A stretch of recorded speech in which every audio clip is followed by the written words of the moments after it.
დილა მშვიდობისა 18 აპრილს ვიწყებთ საქმიანად დედაქალაქში გარეთ ახლა ზუსტად 8 გრადუსია და რა თქმა უნდა საინტერესო ხუთშაბათი დღის დასაწყებად საქმიანი დილას BMG-ის გუნდის წევრებთან ერთად TV პირველზე ვიწყებთ. Საგზაო უსაფრთხოების კუთხით ბიუჯეტში 9 მილიონი ლარია გათვალისწინებული საქართველოს რეგიონული განვითარების და ინფრასტრუქტურის სამინისტროს ინფორმაციით საავტომობილო გზების დეპარტამენტის საქმიანობა საერთაშორისო და შიდა სახელმწიფოებრივი მნიშვნელობის გზების ქსელის განვითარებას გულისხმობს. Საგზაო უსაფრთხოების საერთაშორისო სტანდარტების უზრუნველყოფასთან ერთად. Lexi Arena კონცერტების გამართვისათვის 6.5 მილიონიან შესყიდვაზე ნებართვას ითხოვს საკონცერტო დარბაზის მიერ წარმოდგენილ დოკუმენტებში არ არის მითითებული თუ რომელი შემსრულებლის ჩამოყვანაა დაგეგმილი. საქართველოს ეკონომიკისა და მდგრადი განვითარების მინისტრის მოადგილე ნათია თურნავა ამბობს, რომ მისი შეფასებით ფისკალური რისკები, რომელიც გარანტირებული შესყიდვების კონტრაქტებს უკავშირდება, არის უფრო დაბალი, ვიდრე ამას IMF-ი მიიჩნევს. საერთაშორისო სარეიტინგო სააგენტო Fitch-მა კი TBC ბანკის და საქართველოს ბანკის გრძელვადიანი საკრედიტო რეიტინგი დაადასტურა BB-ზე, თუმცა ორივე ბანკის შემთხვევაში გაუარესებულია პროგნოზი პოზიტიურიდან სტაბილურამდე. თანაინვესტირების ფონდის მმართველ სტრუქტურაში საკადროც ცვლილებებია. გიორგი ბაჩიაშვილი თანაინვესტირების ფონდის სამეთვალყურეო საბჭოში ინაცვლებს და მის ადგილს ცოტნე ებრალიძე დაიკავებს. სულხან გვალია MySpace-ის მმართველობა ავთანდილ შავიშვილს გადააბარა. თავად საქართველოს ბანკში აგრძელებს მოღვაწეობას, ფინანსური მიმართულებით ის ბანკის გენერალური დირექტორის მოადგილის პოზიციას 1 მაისიდან დაიკავებს. დილომში მიწისა და მეტროს გაკეთების შესაძლებლობა განიხილება. ამავე დროს მეტროს ენერგოუსაფრთხოების და სავენტილაციო სისტემის რეაბილიტაციას ADB 15 მილიონი დოლარით დააფინანსებს. სოფელ ხალას მიმდებარე ტერიტორიაზე კი ხალასათვის ფერადი კეთილშობილი და იშვიათი ლითონების ძებნაძიებით სამუშაოების ჩატარებაზე ინვესტორი 2.5 მილიონი ლარის ინვესტიციას განახორციელებს. 2018 წელს ერთწლიანი კულტურების ნათესი ფართობის მოცულობა 6.6%-ით შემცირდა და 2018 წელს ქვეყანაში წარმოებული თესლოვანი ხილის რაოდენობა 3.3%-ჯერ არის გაზრდილი. პარიზის ღვთისმშობლის ტაძარი მნახველების და მომლოცველებისათვის 6 წლით დაიკეტება. საფრანგეთის პრეზიდენტმა ემანუელ მაკრონმა თქვა, რომ ნოტრდამი 5 წელიწადში აღდგება და აღნიშნა, რომ ის რესტავრაციის შემდეგ კიდევ უფრო ლამაზი უნდა იყოს.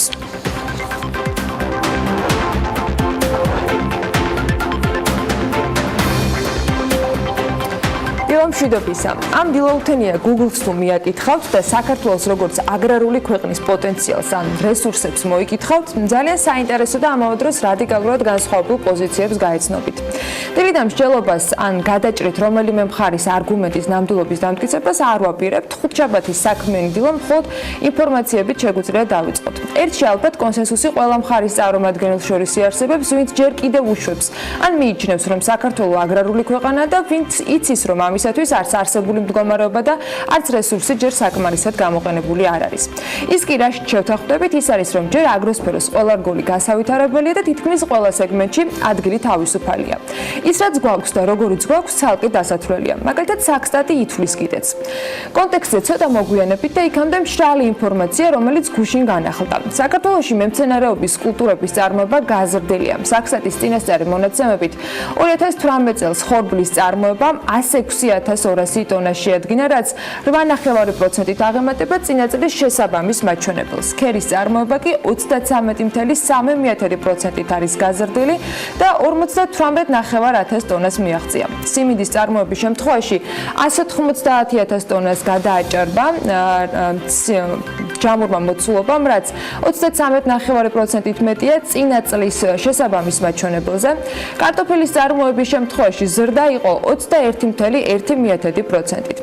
ამასთანავე 2018 წლის განმავლობაში წარმოებული არის დაახლოებით 128.000 ტონაზე ცოტა მეტი ბოსტნეული, რაც 9.8%-ით მეტია წინა წლის შესაბამის მონაცემებს თუ შევადარებთ. 2018 წლის წინასწარი მონაცემებითვე წინა წელთან შედარებით გაზრდილია საშუალო მოსავლით მოსავლიანობის მაჩვენებლები.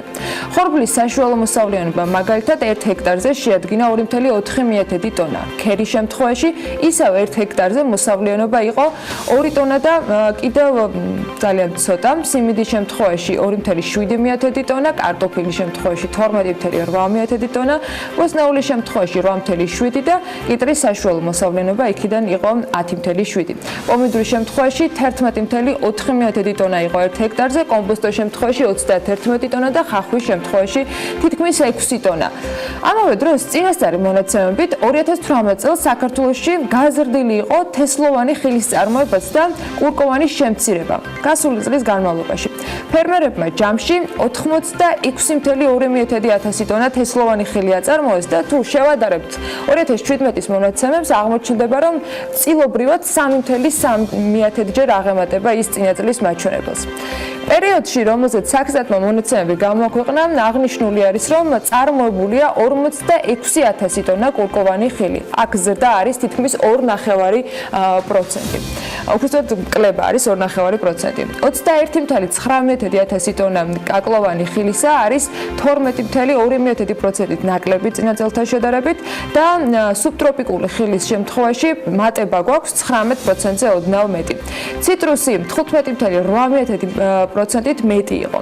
გარდა ამ რიცხვებისა, 2018 წელს წარმოებული არის 261,8 ტონა, რაც თითქმის 45%-იანი მატებაა წინა წლის მაჩვენებელთან. ეს მონაცემები, რა თქმა უნდა, აგრარული მიმართულების ყველა სფეროს არ მოიცავს და არც ყველა მიმართულებით არის შეფასებები. მაგრამ მოდით ახლა ცოტა ფართოდ შევხედოთ სოფლის მეურნეობას. საქართველოში ყოველი 100 დასაქმებულიდან 41 სოფლის მეურნეობაშია დასაქმებული. ეს ყველაზე მაღალი მაჩვენებელია ევროპაში, სადაც საშუალოდ სოფლის მეურნეობაში მთლიან დასაქმებულთა მხოლოდ 8%-ია ამ სფეროს წარმომადგენელი. საქართველოს მსგავსად სოფლად დასაქმებულთა მაღალი წილი მხოლოდ აფრიკაშია, უბრალოდ სადაც გვისწრებენ და ეს არის 51%. ცხელსაც თუ შევადგენთ და ჩავხედავთ, გამოჩნდება, რომ სოფლის მეურნეობაში დასაქმებული მოსახლეობის მაღალი წილით საქართველოს ჩამორჩება ძალიან ბევრი ქვეყანა. მათ შორის აზერბაიჯანი 37%-ით არის წარმოდგენილი, სომხეთის შემთხვევაში 34%-ია მთლიანი მოსახლეობისა სოფლის მეურნეობაში დასაქმებული, მოლდოვაში 23%, აზიაში 25%, თურქეთში 19%, უკრაინაში 15%, სამხრეთ აფრიკაში 15%, ევროპაში 8%, რუსეთში 7% და ჩრდილოეთ ამერიკაში 2%. ამ სურათიდანაც ჩანს, რომ მაგალითად პოსტსაბჭოთა ქვეყნებიდან უკრაინასა და რუსეთშიც კი სოფლის მეურნეობაში დასაქმებულთა წილი მთლიან დასაქმებაში არის 15% და 7%, ანუ ბევრად ნაკლები ვიდრე საქართველოში. დასაქმებულთა რაოდენობა და შეფარდებითი მოცულობა ალბათ მთავარი შემოსავლებში რომ არ არის, განმარტება არც ჭირდება ამას და მხოლოდ ისიც საკმარისია, რომ მყარი არგუმენტები მოვიყვანოთ, ჯამურად რამდენად პროდუქტიულია სოფლის მეურნეობა ჩვენთან.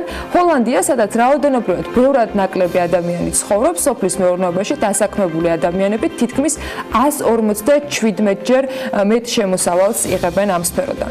ახლა უნდა დავფიქრდეთ და იმედია სულ მცირე კიდევ ერთ რამეში დავწმუნდებით ყველანი, რომ უნაყოფო მიწები არ გვაქვს. მაგრამ რა გვჭირდება, აი ეს არის საკითხავი. გვაკლია განათლება თუ არა? ალბათ. პროფესიონალიზმი გვაკლია თუ არა? ალბათ. სწორედ დასაგეგმი გვაქვს ყველაფერი.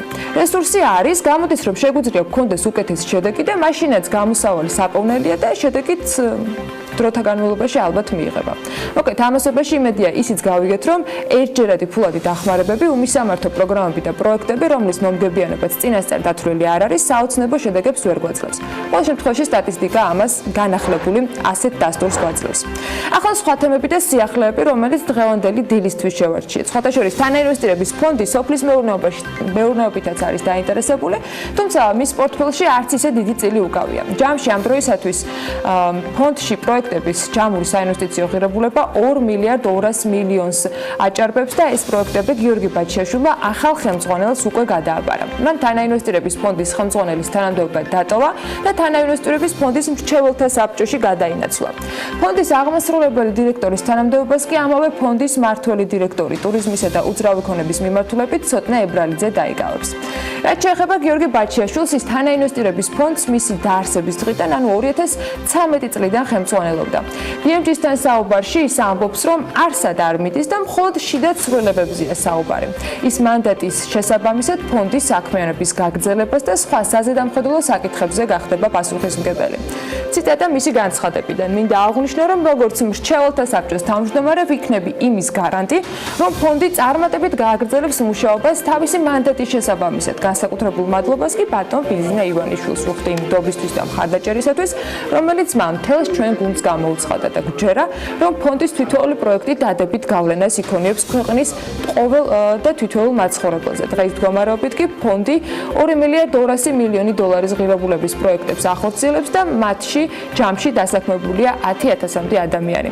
წარმატებას უსურვებ ცოტნე ებრალიძეს ახალი გამოწვევების წინაშე, წერს ბაჩიაშვილი. მის შემცვლელს და ფონდის ახალ დირექტორს რაც შეეხება, ცოტნე ებრალიძე ახალ პროექტებს აანონსებს ფონდის მიერ გავრცელებულ განცხადებაში, მანაც მადლობა გადაუხადა წინამორბედს და დარწმუნებით თქვა, რომ ახალ გეგმებთან ერთად უკვე დაწყებული პროექტები წარმატებით დასრულდება. 2013 წელს დაფუძნებული თანაინვესტირების ფონდი პროექტებს ენერგეტიკის, ტურიზმის, მრეწველობისა და სოფლის მეურნეობის მიმართულებით ახორციელებს.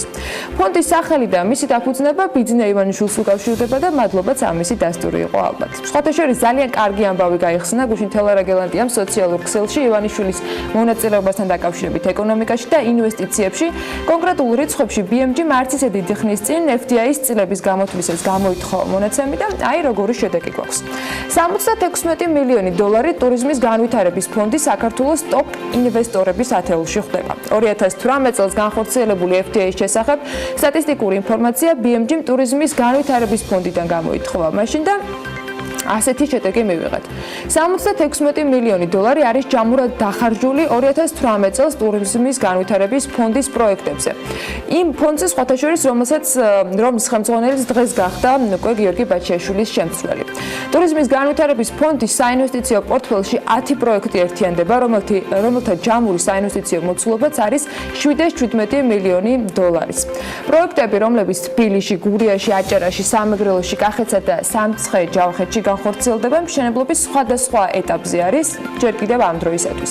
საქართველოს ტურიზმის განვითარების ფონდი კი 2014 წლის 3 ნოემბერს არის დაფუძნებული და კომპანიის იურიდიული მისამართი ქართუს სათავო ოფისია ჭავჭავაძის 39-ა. მისი დამფუძნებელი და 100%-იანი წილის მფლობელი კი პანამურ ოფშორში რეგისტრირებული კომპანია, რომელიც ბიძინა ივანიშვილს ეკუთვნის. შესაბამისად გამოდის, რომ ყველაზე დიდი წილი სწორედ ბიძინა ივანიშვილია საქართველოს ინვესტორი საგარეო ინვესტიციების ამ ხარჯებისა და დანახარჯების ფონდზე ნოტრდამის ხანძარს მოყოლილი ამბების გავლენით კიდევ უფრო აქტიურია სურვილი ვიყოთ ისეთი მდიდარი ქვეყანა გაჭირვების ან და რატომაც არა კარგი ამბების შემთხვევაში ბევრი მხარჯველი და პასუხისმგებლიანი მოქალაქე რომ მყავდეს. სხვათა შორის პარიზის ღვთისმშობლის ტაძრის აღსადგენად უკვე 1 მილიარდი ევროა შეგროვებული.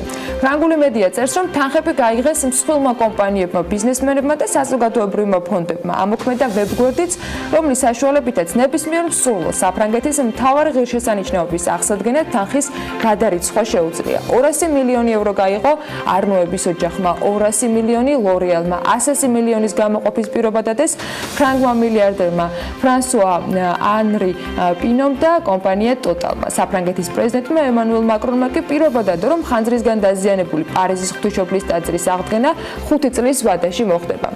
ალბათ დრო ნამდვილად არ ჩანს ისეთი დიდი, მაგრამ ნახოთ, რამდენად შესაძლებელი იქნება ეს ყველაფერი. განაცხადი ამბიციურია და იმედი მაქვს, რომ შეძლებადი იქნება ესეც. ბიზნესმენებს რაც შეეხება, მათ შეძლეს და იშოვეს ფული იმ კომპანიებით და იმ სფეროში, რომლებშიც არიან უდაოდ ლიდერები და მთელ მსოფლიოში ცნობილები. შემომწირულებს და მათ ქონებაზე ინფორმაციის შეგროვებისას, როგორც ჩანს, ლევან თაღიაშვილს გულში ჩარჩა ეს ყველა ბრენდი და დღეისთვის მასალად შესაბამისი მოგვიმზადა. როგორია ლაქშერი ბრენდების პოპულარობა სოციალურ ქსელში და ვინ იკავებს პირველ პოზიციებს განახლებული 2019 წლის რეიტინგის შესახებ ახლა სწორედ ის მოგვიყვება, რომელიც საქმიანი დილის ეთერში გვერდება ლევან დილამშვიდობის. დილამშვიდობის მარკეტერი ლაქშერი, ანუ მდიდრული ბრენდების ტოპ 15 საქვეყნებს, რომელიც ციფრული მარკეტინგისა და კომუნიკაციის მიმართულებით მსოფლიოში ერთ-ერთი წამყვანი გამოცემის ლუქს დიჯიტალის მიერაა შედგენილი. მათი ინფორმაციით ეს კომპანიები ყოველთვის მაღალი სეგმენტის მომხმარებლებს აერთიანებს. რეიტინგი ძირითადად სოციალურ ქსელში პოპულარობაზეა გათვლილი და მომხმარებლის ინტერესის მიხედვითაა შედგენილი. რაც შესახებელ მეთოდოლოგიას Lux Digitalis ინფორმაციით კვლევისას გამოიყენეს Google-ის მონაცემები იმის შესახებ, თუ რომელ ძვირადღირებულ ბრენდებს ეძებდნენ ყველაზე ხშირად საძიებო სისტემაში. გარდა ამისა, გაითვალისწინეს ამ კომპანიების ვებგვერდების მოხმარების სიხშირე, დატვირთვა მათ ინტერნეტ პლატფორმებზე. ასევე მხარდამჭერი ერთგული აუდიტორიის მასშტაბურობა სოციალურ მედიაში და ბრენდების ონლაინ აქტივობები. გადავხედოთ რეიტინგის ათეულს, მეათე ადგილი დემნა გვასალიას ყალობით ქართველებისთვის კარგად ნაცნობმა ბალენსიაგამ დაიკავა, რომელსაც ძალიან ცნობილი მომხმარებლები ჰყავს. სოციალურ ქსელში კომპანიას 9 მილიონზე მეტი მიმდევარი ჰყავს, რაც ურიგო რიცხვი ნამდვილად არაა. მეცხრე ადგილი პრადა, ბრენდი, რომელიც მარიო პრადამ ჯერ კიდევ პირველ მსოფლიო ომამდე 1913 წელს დააფუძნა და დღემდე ის დიდი პოპულარობით სარგებლობს. მისი მიმდევრების რაოდენობა თითქმის 24 მილიონია მთელი მსოფლიოს მასშტაბით. მერვე, მეშვიდე და მეექვსე ადგილებს შესაბამისად არმანი, დიორი და ტიფანი იკავებენ. ამ სამ კომპანიას ჯამში 93 მილიონზე მეტი გამომწერი ჰყავს და Google-ის მონაცემებით 15 კომპანიის აუდიტორიიდან მათ თითქმის 19% ეძებს ყველაზე ხშირად, რაც ბაზრის მეხუთეში ადგენს და ცხადია ეს მათ შემოსავლებზეც დადებითად აისახება. მეხუთე ადგილი Rolex-მა, ცნობილმა შვეიცარიულმა საათების მწარმოებელმა დაიკავა, რომლის ეგრეთ წოდებული ფოლოვერების რაოდენობა 15,813,000 ადამიანია, რაც შეეხება საძიებო სისტემაში მის წილს ის 8% შეადგენს. მეოთხე ადგილი Hermes-მა მიისაკუთრა, რომელიც ცნობილი ფრანგული კომპანია და აწარმოებს სხვადასხვა სახის პარფიუმერიას, სამკაულებს, საათებს და ასე შემდეგ. აღსანიშნავია, რომ ბრენდი ჯერ კიდევ მე-19 საუკუნეში 1827 წელსაა შექმნილი. მესამე ადგილი Louis Vuitton, რომელიც ბერნარდ არნოს საკუთრებაა და მისი ფოლოვერების რაოდენობა 56 მილიონს აჭარბებს. მისი წილი საძიებო სისტემაში 9,77%-ია. გამოდის, რომ სტატისტიკურად ყოველი დაახლოებით მეათე ადამიანი, ვინც ფუფუნების საგნებით ინტერესდება, სწორედ Louis Vuitton-ს ეძებს. მეორე ადგილი Chanel-მა დაიკავა, მისი მიმდევრების რაოდენობა ყველაზე მრავალრიცხოვანია ამ რეიტინგში და 67,5 მილიონი ადამიანისგან შედგება. ბრენდი საფრანგეთში, კერძოდ პარიზში შეიქმნა 1910 წელს და მისი შემოსავლები გასულ წელს არც მეტი არც ნაკლები 10 მილიარდი დოლარი იყო. და პირველი ადგილი, რომელიც Gucci-ს საკუთრება გახდა, მართალია ის ფოლოვერების რაოდენობით Chanel-ს მცირედი ჩამორჩება, თუმცა საძიებო სისტემაში მისი წილი ყველაზე დიდი 22%-ია. როგორც ეკრანზე ჩანს, მისი მიმდევრების რაოდენობა 54 მილიონი ადამიანია, შემოსავლები კი ნამდვილად სოლიდურია, რადგან ეს რიცხვი წელიწადში 8 მილიარდ დოლარს აჭარბებს. ლევან, რომელი უფრო საინტერესო არის BMG-სათვის ისეთი რაოდენობის მიმდევრების და ფოლოვერების ყოლა სოციალურ ქსელებში თუ შემოსავლები, რომელსაც ეს კომპანიები ყოველწლიურად გენერირებენ? ორივე პრინციპში, იმიტომ რომ ერთი მეორეს ნახელს ნამდვილად არ უვლის. ორივე უსურვოთ BMG-ს, რა თქმა უნდა, ჩვენს თავსაც და შესაბამისად ჩვენს მაყურებელს, რომ ასეთი ბრენდი შეიქმნას ჯამში, თუმცა ამისათვის წინ კიდევ ალბათ ბევრი სამუშაოა, მაგრამ ალბათ ამასაც მოვახერხებთ. მადლობა ლევანს, ის კიდევ შემოგვერდება ძალიან საინტერესო მიმოხილვებით, ჩვენ კი ბიზნეს სიახლეებით რო გვაქვს საქმიანი დილის ეთერში. საქართველოსა და შეერთებულ შტატებს შორის შესაძლო თავისუფალი ვაჭრობის შეთანხმების პოლიტიკური და ეკონომიკური ასპექტები პრემიერ-მინისტრმა შეერთებული შტატების საქართველოში ჩამოსულ დელეგაციასთან განიხილა. სოციალური მომსახურების სააგენტოს სტატისტიკის მიხედვით კი მარტში სახელმწიფოსგან შემწეობას 451,122 ადამიანი იღებდა, რაც მთლიანი მოსახლეობის 12,1%-ია. მარჯვენა საჭიანი ტაქსები 2021 წლის 1 იანვრიდან აიკრძალება ტაქსების საინვესტიციო ჯგუფთან მეორე პრობლემურ საკითხზე შეთანხმება მიღწეულია და შესაბამისად მარჯვენა საჭიანი ტაქსები B კატეგორიაში 2020 წლის ბოლომდე დარჩებიან. 2019 წლის მარტში საარსებო შემწეობის მიმღებთა რაოდენობა 4,982 ადამიანით გაიზარდა. სოციალური მომსახურების სააგენტოს სტატისტიკას თუ ჩავხედავთ, მარტში სახელმწიფოსგან შემწეობას 451,122 ადამიანი იღებდა, რაც მთლიანი მოსახლეობის 12,1%-ია. თებერვალში კი ფულად დახმარებას იღებდა 446,150 ადამიანი. ამავე სტატისტიკის თანახმად, საარსებო შემწეობის მიმღებთა ყველაზე დიდი რიცხვი თბილისში ფიქსირდება. დედაქალაქში ფულად დახმარება სახელმწიფოსგან 99,959 ადამიანი იღებს. მეორე ადგილზე იმერეთია 62,990 ბენეფიციარით, ღარიბი მოსახლეობით სამილში შედის სამეგრელო ზემოსვანეთი და აქ საარსებო შემწეობას 54,307 ადამიანზე გასცემს სახელმწიფო. რაც შეეხება სოციალური მომსახურების სააგენტოში რეგისტრირებული მოსახლეობის რაოდენობას, ის 2019 წლის მარტში თებერვალთან შედარებით 6,424 ადამიანით არის გაზრდილი. საქართველოსა და ამერიკის შეერთებულ შტატებს შორის კი სტრატეგიული პარტნიორობის ძირითადი მიმართულებები იყო საქართველოს პრემიერ-მინისტრისა და შტატების წარმომადგენლობითი პალატის დემოკრატიული პარტნიორობის კომიტეტის დელეგაციის განხილვის თემა მთავრობის ადმინისტრაციაში გუშინ გამართულ შეხვედრაზე. Ამ შეხვედრაზე მხარეებმა ორმხრივი ურთიერთობის მნიშვნელობაზე და საქართველო-ამერიკის შეერთებული შტატების მაღალი დონის პოლიტიკურ ურთიერთობებთან ეკონომიკური თანამშრომლობის შესაბამისობაში მოყვანის აუცილებლობაზე ისაუბრეს. განხილული იყო საქართველოსა და შტატებს შორის შესაძლო თავისუფალი ვაჭრობის შეთანხმების პოლიტიკური და ეკონომიკური ასპექტები და ამ კუთხით მოლაპარაკებების გაგრძელების მნიშვნელობა, რაც ამერიკულ კომპანიებს ინტერესის ზრდას და ორმხრივი ვაჭრობის წახალისებას შეუწყობს ხელს. ისაუბრეს საქართველოს საკონსტიტუციო ცვლილებებზე, რომლითაც საპარლამენტო მმართველობის მოდელზეა ქვეყანა გადასული. ახლა თბილისის მთავრობის ხდომიდან გვაქვს ტრადიციულად ერთდროულად რამდენიმე სიახლე, მათ შორის თბილისის მთავრობის ინფორმაციით დიღმის ჭალების პარკის პროექტირება დასრულებულია და უახლოეს მომავალში ტენდერი პარკის მოწყობის სამშენებლო სამუშაოებზე გამოცხადდება. თბილისის მერის კახაკალაძის განცხადებით 2019 წლიდან გლდანის ხიდებისა და მის მიმდებარე ტერიტორიაზე ახალი პარკის მშენებლობა დაიწყება. პროექტისათვის კი 11 მილიონ ლარს დახარჯავენ, მისი დასრულება 2 წელიწადშია დაგეგმილი. ამ პროექტის მიხედვით დიღმის ჭალებში მდინარე მტკვრის მარჯვენა სანაპიროსა და ჭალის კუნძულზე საერთო ჯამში დაახლოებით 15 ჰექტარის ფართობის ტერიტორიაზე ახალი თანამედროვე დიზაინის მრავალფუნქციური პარკი მოეწყობა, რომელიც თავისი მასშტაბებიდან გამომდინარე დედაქალაქის ერთ-ერთ მთავარ სარეკრეაციო სივრცის ფუნქციას მიიღებს. ამავე დროს თბილისის განვითარების ფონდი დედაქალაქის მდგრადი ურბანული მობილობის გეგმის შესყიდვაზე აცხადებს ტენდერს. გეგმის ფარგლებში დედაქალაქში სატრანსპორტო მიმართულებით სპეციალური კვლევა ჩატარდება. ტენდერს მუნიციპალური განვითარების ფონდი აზიის განვითარების ბანკის ფინანსური მხარდაჭერით გამოაცხადებს. უახლოეს მომავალში მუნიციპალური განვითარების ფონდი აზიის განვითარების ბანკის ფინანსური მხარდაჭერით თბილისის მობილობის მდგრადი ურბანული მობილობის გეგმის შესყიდვაზე ტენდერს გამოაცხადებს. მარტივი ენით რო ვთქვა, რას ნიშნავს ეს? ესე იგი, ჩვენ გვინდა რომ ჩავატაროთ კვლევა და რაიონები, სადაც ტრანსპორტის ნაკლებობა არის და პრობლემას წარმოადგენს, რომ კვლევის შედეგად მივიღოთ სრული სურათი, თუ რისი გაკეთება არის საინტერესო. დიღმის მიმართულებით მიწისა და მეტროს გაკეთების შესაძლებლობაც განიხილება. კახაკალაძემ თქვა, რომ უახლოეს მომავალში აზიის განვითარების ბანკის ფინანსური მხარდაჭერით მუნიციპალური ფონდი თბილისის მდგრადი ურბანული მობილობის გეგმის შესყიდვაზეც გამოაცხადებს ტენდერს და ის აღნიშნავს, რომ ჩატარდება კვლევა და მერიას ექნება იმ რაიონების სრული სურათი, სადაც ტრანსპორტის ნაკლებობა და პრობლემა. სწორედ ამ კვლევის შედეგად კი გადაწყდება, რომელ რაიონშია შესაძლებელი ტრამვაი ან მეტრო გაკეთდეს. რაც შეეხება სამგორი ლილოს მიმართულებით მიწისა და მეტროს მშენებლობის პროექტის ტენდერში გამარჯვებულის ვინაობას, ის უახლოეს დღეებში უნდა გახდეს ცნობილი. კომპანიამ პროექტი 2019 წლის ბოლომდე უნდა შეიმუშაოს.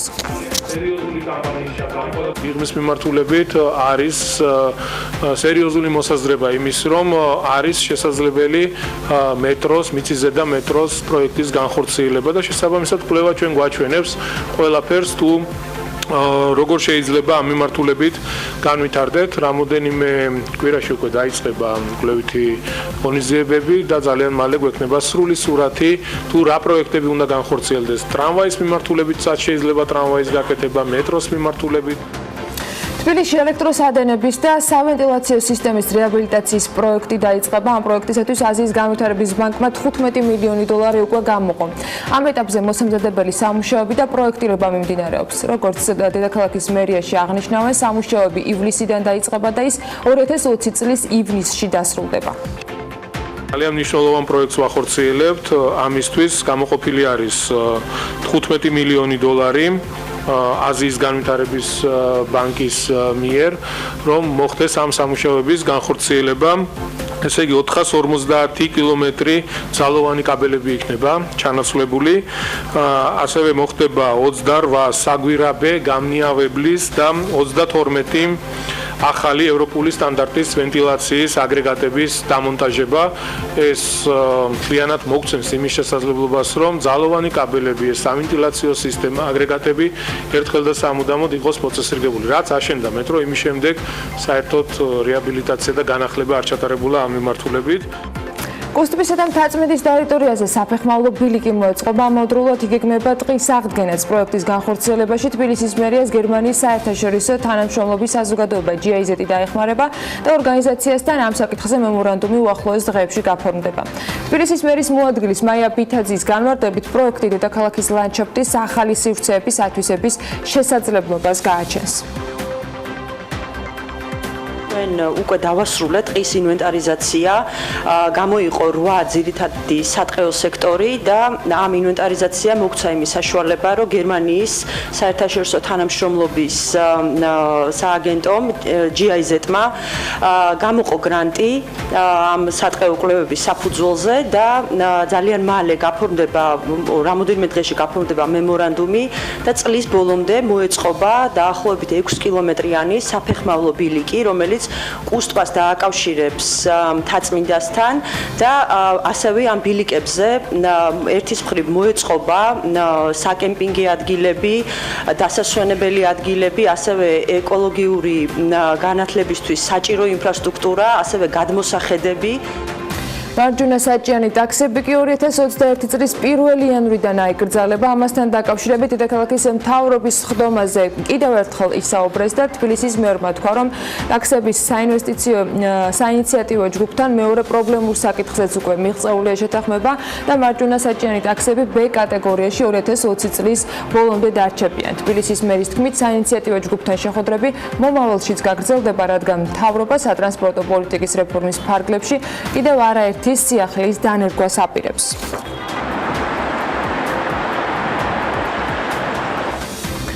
სამცხე-ჯავახეთის 6-ვე თვითმმართველობა მუნიციპალური ნარჩენების გადამუშავების 5-წლიანი გეგმა შეიმუშავა. სამხრეთ კარიბჭის ინფორმაციით 2019 წელს მათ ნარჩენების სეპარირების წესი უნდა დანერგონ და 2020 წლიდან განხორციელება დაიწყონ. 2020-დან საქართველოს ნარჩენების გადამუშავების ახალ მოდელზე მთლიანად გადავა, ამიტომ მომავალ წლამდე ყველა მუნიციპალიტეტი უნდა აღეჭუროს ინვენტარით და შესაბამისი ტრანსპორტით. ასევე ამ სიახლის შესახებ თვითმმართველობების წარმომადგენლებმა ინფორმაცია უნდა მიაწოდონ მოსახლეობასაც. ნარჩენების სეპარირება, ანუ დახარისხება კი სახლებიდან დაიწყება. ნაგვის მოსაგროვებლად 4 სხვადასხვა ყუთი გახდება საჭირო, რადგან ქაღალდი, მუყაოს, მინის, პლასმასისა და მეტალის საცალკე განთავსება სავალდებულო ხდება. 4 სხვადასხვა კონტეინერი დაიდგმება ქუჩაში, სეპარირებულ ნარჩენს კი გადამუშავებულ საწარმოში მუნიციპალიტეტის შესაბამისი ნაგავმზიდებით გაიტანს. მაგალითად, ახალციხის მუნიციპალიტეტმა მოსამზადებელი სამუშაოები, რაც სხვადასხვა ქუჩაზე კონტეინერების და მცირე ზომის ურნების დამონტაჟებას გულისხმობს, თებერვლიდან დაიწყო. გეგმის თანახმად მათ ეტაპობრივად უნდა აღმოფხვას სტიქიური ნაგავსაყრელებიც. მოსახლეობასთან უნდა გაიმართოს საინფორმაციო შეხვედრებიც, ჩატარდეს ტრენინგები და ასევე შეიმუშაოს ნარჩენების შეგროვების ოპტიმალური მარშრუტის განრიგი და რუკა, სადაც განთავსდება ეს კონტეინერები. ქუთაისში კი რუსთაველის გამზირის ნაწილი ერთი თვით გადაიკეტება. რუსთაველის გამზირზე მიმდინარე სამუშაოების გამო პრესის სახლის მიმდებარე ტერიტორიიდან გამარჯვების მოედნამდე დროებით შეიზღუდება სატრანსპორტო საშუალებებით გადაადგილება. ქუთაისის მერის ინფორმაციით მოძრაობა შესაძლებელი იქნება ლაღიძის ქუჩის გავლით ბარათაშვილის ქუჩაზე, რომელიც რუსთაველის გამზირის გამარჯვების მოედანთან შეუერთდება. ბარათაშვილის ქუჩის ბოლოდან რუსთაველის მე-9 და ბარათაშვილის მე-7 შესახვევამდე მოძრაობა ორმხრივი იქნება და ქალაქის ცენტრის მიმართულებით გადაადგილება შესაძლებელი ბარათაშვილისა და ამავე ქუჩის მე-7 შესახვევიდან გახდება. ამ პერიმეტრზე მოძრაობა ასევე სამმხრივად იქნება შესაძლებელი და შეზღუდვა დაახლოებით 1 თვის განმავლობაში იმოქმედებს. იმერეთიდან ახლა კახეთში ვინაცვლებთ, თუმცა იქამდე ანუკა ჯოხაძე მიმოგზაურა. საქმიანი დილის გადამღები ჯგუფი გურჯაანში იყო ჩასული და საქმიანი ტურის ფარგლებში ყველასთვის ცნობილ კურორტს ახტალას სტუმრობდნენ. მოვიკითხეთ სიახლეები და სიუჟეტიც მოვამზადეთ. რა გეგმები აქვს კურორტს, რომლის სეზონიც 15 მაისს გაიხსნება? ანუკა ჯოხაძის სიუჟეტი ვნახოთ.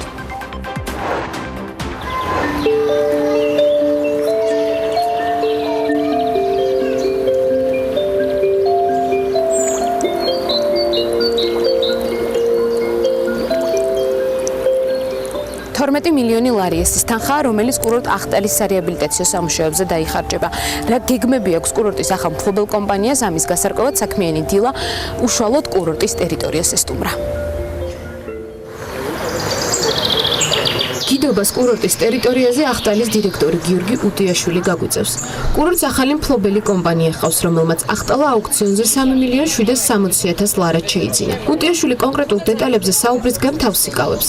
თუმცა მაინც გვიყვება იმ გეგმებზე, რომელიც გლობალ ვიქტორი ჯორჯიას საქართველოში არსებულ სამკურნალო ტალახის ერთადერთ კურორტთან დაკავშირებით აქვს. საჯარო რეესტრის მონაცემებით მფლობელი კომპანია 2017 წლის 15 მარტს არის რეგისტრირებული. მისი 100%-ის წილის მესაკუთრად არაბთა გაერთიანებულ საემიროებში რეგისტრირებული კომპანია გვევლინება. კომპანია არის ეს Global Victor Georgia, რომელმაც შეიძინა კურორტ ახტალის აქციები, კომუნიკაციები გვაქვს რა თქმა უნდა. პირობა აქვს ასეთი რომ 12 მილიონი ლარი უნდა იქნას დახარჯული 4 წელიწადში. იგეგმება ახალი კორპუსების მშენებლობა, ეს იქნება სანატორიუმის მშენებლობა, სააბაზანო განყოფილების მშენებლობა, ტურისტების მისაღებად კიდევ სასტუმროს მშენებლობა. ჩვენ გვექნება მერე უკვე საშუალება რომ გავაკეთოთ ფართო მასშტაბიანი სარეკლამო სამუშაოები ევროპაში და საერთოდ ყველგან რომ მოვიზიდოთ პაციენტები. ტერიტორიაზე არსებული შენობების დემონტაჟი უკვე დაწყებულია. კურორტის დირექტორის თქმით, ახტალაზე სხვადასხვა ინფრასტრუქტურული პროექტის განხორციელება ამ ზაფხულიდან სეზონის მიმდინარეობის პარალელურად დაიწყება. მუშაობას ვაწარმოებთ სეზონურად, ვიწყებთ 15 მაისიდან ნოემბრის თემდე მუშაობთ. ამჟამად მიმდინარეობს მოსამზადებელი სარემონტო სამუშაოები, როგორც სანატორიულ კორპუსში, ასევე სააბაზანო განყოფილებაში. 2-3 წელიწადში იქნება უკვე განახლებული ინფრასტრუქტურა. ახლა მიმდინარეობს სამუშაოები, ძველი საძილე კორპუსი იშლება, რის ადგილზედაც უნდა აშენდეს ახალი და ამ ზაფხულიდან უკვე დაიწყება მშენებლობა. ახტალის კურორტთან დაკავშირებით ჩვენთან კახეთის გუბერნატორმა ირაკლი ქადაგიშვილმაც ისაუბრა. მისი თქმით, კურორტს განვითარების დიდი პოტენციალი აქვს. ახალი მფლობელი კომპანიის გეგმები კი ამ ტერიტორიას ტურისტულად გამოაცოცხლებს და კურორტზე უცხოელი ვიზიტორების რაოდენობას გაზრდის. ძალიან კარგია, რომ ეკონომიკის სამინისტროს ქონდა გამოტანილი, გაიყიდა, ეს არის ბალნეოლოგიური კურორტი. საბჭოთა პერიოდში ის აქტიურად მუშაობდა. მან უნდა განახორციელოს ძალიან, ასე ვთქვათ, მნიშვნელოვანი ინვესტიცია.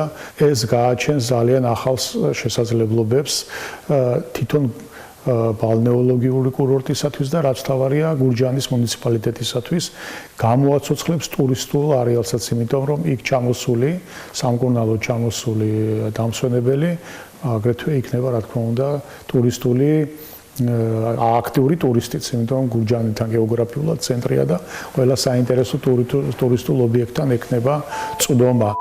იყო დრო კურორტი წელიწადში 5000-მდე პაციენტს იღებდა, საიდანაც 75% უცხოეთის მოქალაქე იყო. წლებთან ერთად შეიცვალა მდგომარეობა, შემცირდა პაციენტების რაოდენობა და ის ამ ეტაპზე 800-დან 900-მდე მერყეობს. ამ შემთხვევაში კი უცხოეთიდან ჩამოსული პაციენტების რაოდენობა მხოლოდ 15%-ია. ამ ეტაპზე ტერიტორიაზე არსებული სანატორიუმის 70 კაცზეა გათვლილი და მათ სხვადასხვა სახის სარელაქსაციო და სამკურნალო პროცედურებს თავაზობს.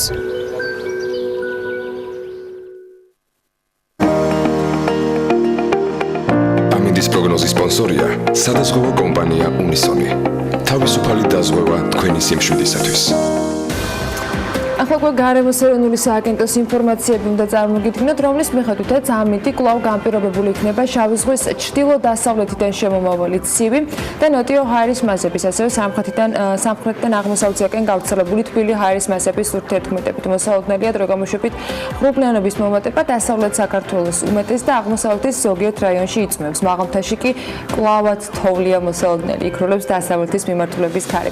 სოხუმში წვიმა და 11 გრადუსია ნავარაუდებით, 14 გრადუსამდე გათვება ჰაერი ბათუმში და იწვიმებს ქობულეთსა და ქუთაისში, სადაც 13 გრადუსი იქნება მაქსიმალური ტემპერატურა, ისევე როგორც ზუგდიდში.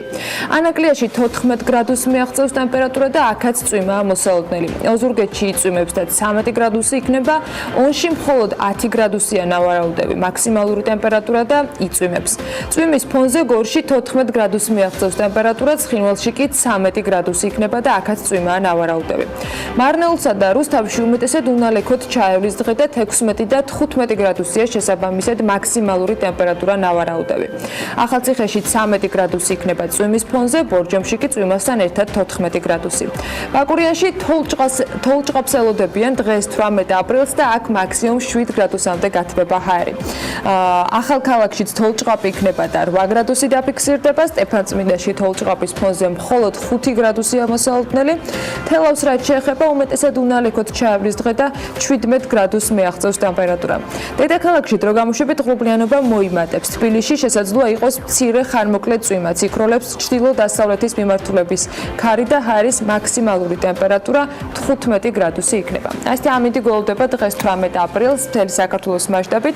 როგორ იქნება საქმიანი დილა ამის გასაკეთებლად აუცილებლად უნდა გვიყუროთ მომდევნო 2 საათნახევრის განმავლობაში და სულ რამდენიმე წუთში პირველ სტუმრებს უმასპინძლებ, თუმცა იქამდე ვნახოთ როგორი არის ტავ-ჯორჯიას მიერ მოწოდებული თბილისის საერთაშორისო აეროპორტიდან გაფრენის განრიკი.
ზობის მოახლოებასთან ერთად საქართველოში კოლხური ბზის მოჭრის კონტროლი მკაცრდება. ისჯება არა მხოლოდ მოჭრა, არამედ მათი ნაწილების ბუნებრივი გარემო და ნამოღება, გარდა განსაკუთრებული შემთხვევებისა, რომლებსაც კანონი ითვალისწინებს.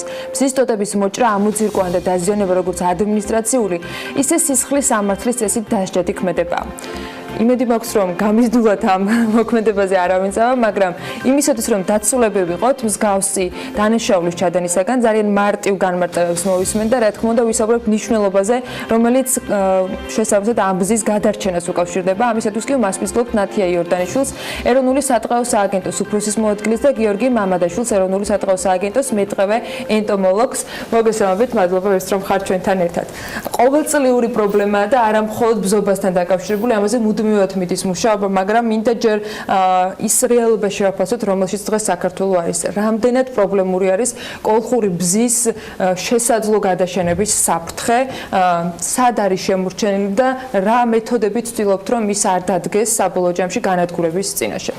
მოგესალმებით, მადლობა, რომ შემოერთდით ჩვენს კამპანიას. მოჭრი ბზას ყოველთვის ტრადიციულად ბზობის წინ განსაკუთრებულად აქტიური ხდება ხოლმე. ვიცით, რომ გარემოსდაცვისა და სოფლის მეურნეობის სამინისტრო 2016 წლიდან პერმანენტულად ახორციელებს ამ კამპანიას და პლუს იმ ღონისძიებებს, რაც თქვენ ჩამოთვალეთ ჩვენი კოლხური ბზის სახეობის შენარჩუნებისათვის და გადარჩენისთვის. ბზა გახლავთ, კოლხური ბზა, ბუქსუს კოლხიკა, გახლავთ ჩვენი ქვეყნის ენდემი, რელიქტი, ძალიან მნიშვნელოვანი კომპონენტი ჩვენი ბიომრავალფეროვნების, კოლხური ტყის ტიპის ერთ-ერთი ძირითადი დომინანტი შემადგენელი ელემენტი და ის თავისი ბუნებრივად გავრცელების არეალის შეზღუდვის გამო ისედაც გახდათ წითელი ნუსხით დაცული სახეობა, ანუ გადაშენების საფრთხის წინაშე მყოფის სტატუსით. აი ამ და რაც თავარია, იგი გახლავთ ძალიან ძვირფასმერქნიანი სახეობა, საკმაოდ ფართოდ გამოიყენებოდა და დიდი იყო მოთხოვნა მის მერქანზეც. ვარაუდობ, რომ თავის დროზე მისი ბუნებრივი არეალის შემცირება გადაჭარბებულმა მოხმარებამაც გამოიწვია, არა მხოლოდ ძალიან ნელმზარდია, თუმცა კიდევ ერთხელ მინდა ხაზი გაუსვა ამ სახეობის მნიშვნელობას ჩვენს ეკოსისტემაში, იმისათვის რომ ეს სახეობა იყოს ჩვენი ეკოსისტემების შემადგენელი კომპონენტი. აი ამ ყველაფერს დაერთო თან სამწუხარო ფაქტი 2009 წლიდან ჯერ დაავადება, რომელმაც გამოიწვია პირველი ხმობა, განსაკუთრებით აჭარაში გამოვლინდა პირველად ეს დაავადება და შემდეგ უკვე გავრცელდა სამეგრელო ზემო სვანეთის, გურიის რეგიონებში რეგიონებში სამწუხაროდ 2 წლის წინ გამოჩნდა უკვე რაჭა-ლეჩხუმი ქვემო სვანეთის რეგიონშიც და უკვე გასულ წელს კახეთის რეგიონშიც დაფიქსირდა. თუმცა დაავადებას თან დაერთო კიდევ ერთი მტერი ამ სახეობისთვის, ეს გახლავთ უკვე პეპელა, ბზის ალურა, რომელიც 2014 წელს გამოჩნდა ბზის ბუნებრივ კორომებში, დაფიქსირდა და ეროვნული სატყეო სააგენტო აი ამ წლებიდან ახორციელებს ბზის გადარჩენის ეროვნული რეაგირების გეგმა, ასეთი დოკუმენტი მომზადდა თავის დროზე, სადაც არის გათვალისწინებული როგორც მავნებელთან და დაავადებასთან ბრძოლის ღონისძიებები, ასევე სახეობის საკონსერვაციო ღონისძიებები, გულისხმობ ერთის მხრივ ბიოლოგიური საშუალებით იმ ტერიტორიების დამუშავებას, რომელიც ეროვნული სატყეო სააგენტოს დაქვემდებარებაშია და ბზა ბუნებრივად არის გავრცელებული ტყეში, ასევე ბზის გამრავლებას, კალმით, სპეციალური სანერგის შექმნას, ასეთი სანერგე ჩვენ უკვე გვაქვს სამგრელო ზემო სვანეთში და ეს ამ სამუშაოებს წლების მიხედვით ვაფართოვებთ. დღეს რა შეგვიძლია ვთქვათ, აი რა პროცენტი გვაქვს არჩენილი კოლხური ბზის იმ ტერიტორიებიდან, სადაც ის იყო გავრცელებული, რამდენად მასშტაბური არის ზიანი, რომელიც ამ დაავადებებმა ბოლო წლებში მიაყენა კოლხურ ბზას. გიორგი ალბათ უფრო დეტალურად ისაუბრებს, რადგან ის არის ჩართული ამაში და თითქმის ყველა ტერიტორია, რომელზეც ჩვენ ღონისძიებას ვახორციელებთ, მისი მონიტორინგის ქვეშ არის. ჩვენს ტერიტორიებზე გულისხმობ ეროვნული სატყეო სააგენტოს ტყის ფონდს, ასეთი ფართობები ბუნებრივად გავრცელებული დაახლოებით 550 ჰექტარია, სწორედ ამ ფართობზე ვახორციელებთ შეწამლის ღონისძიებებს. ერთი შეხედვით ბზა, რომ შევხედოთ, საკმაოდ არასახარბიელოდ გამოიყურება, უმეტესი ნაწილი გამხმარია ვიზუალურად, თუმცა ძალიან საბედნიეროდ ბოლო პერიოდში მით უმეტეს გამოჩნდა, რომ ჩვენმა წვალებამ შედეგი გამოიღო, არა ისეთი სხვათა შორის მაღალი და სწრაფი, როგორი მოლოდინიც ჰქონდა, თუმცა ამასაც აქვს გარკვეული ობიექტური მიზეზები და გიორგი ისაუბრებს ამაზე, ბიოლოგიურ პრეპარატთან მიმართებაშია დაკავშირებული ეს ყველაფერი და აი ამ ნარგაობამ რეგენერაციის უნარი გამოიჩინა, აი გამხმარი ნარგაობა, რომელიც შორიდან გამხმარი ჩანს, ახლოს რომ მივიდეთ, ამოყრილი ყლორტი და ასევე ძალიან კარგი ბუნებრივი განახლება, ესეც ძალიან კარგი ნიშანია, რომ მცენარემ ბუნებრივი განახლების უნარიც შეინარჩუნა და ამიტომ ეს გვაძლევს იმედს, რომ ჩვენს მიერ ღონისძიებების გაგრძელების შემთხვევაში ეს სახეობა ნამდვილად აქვს შანსი გადარჩენის.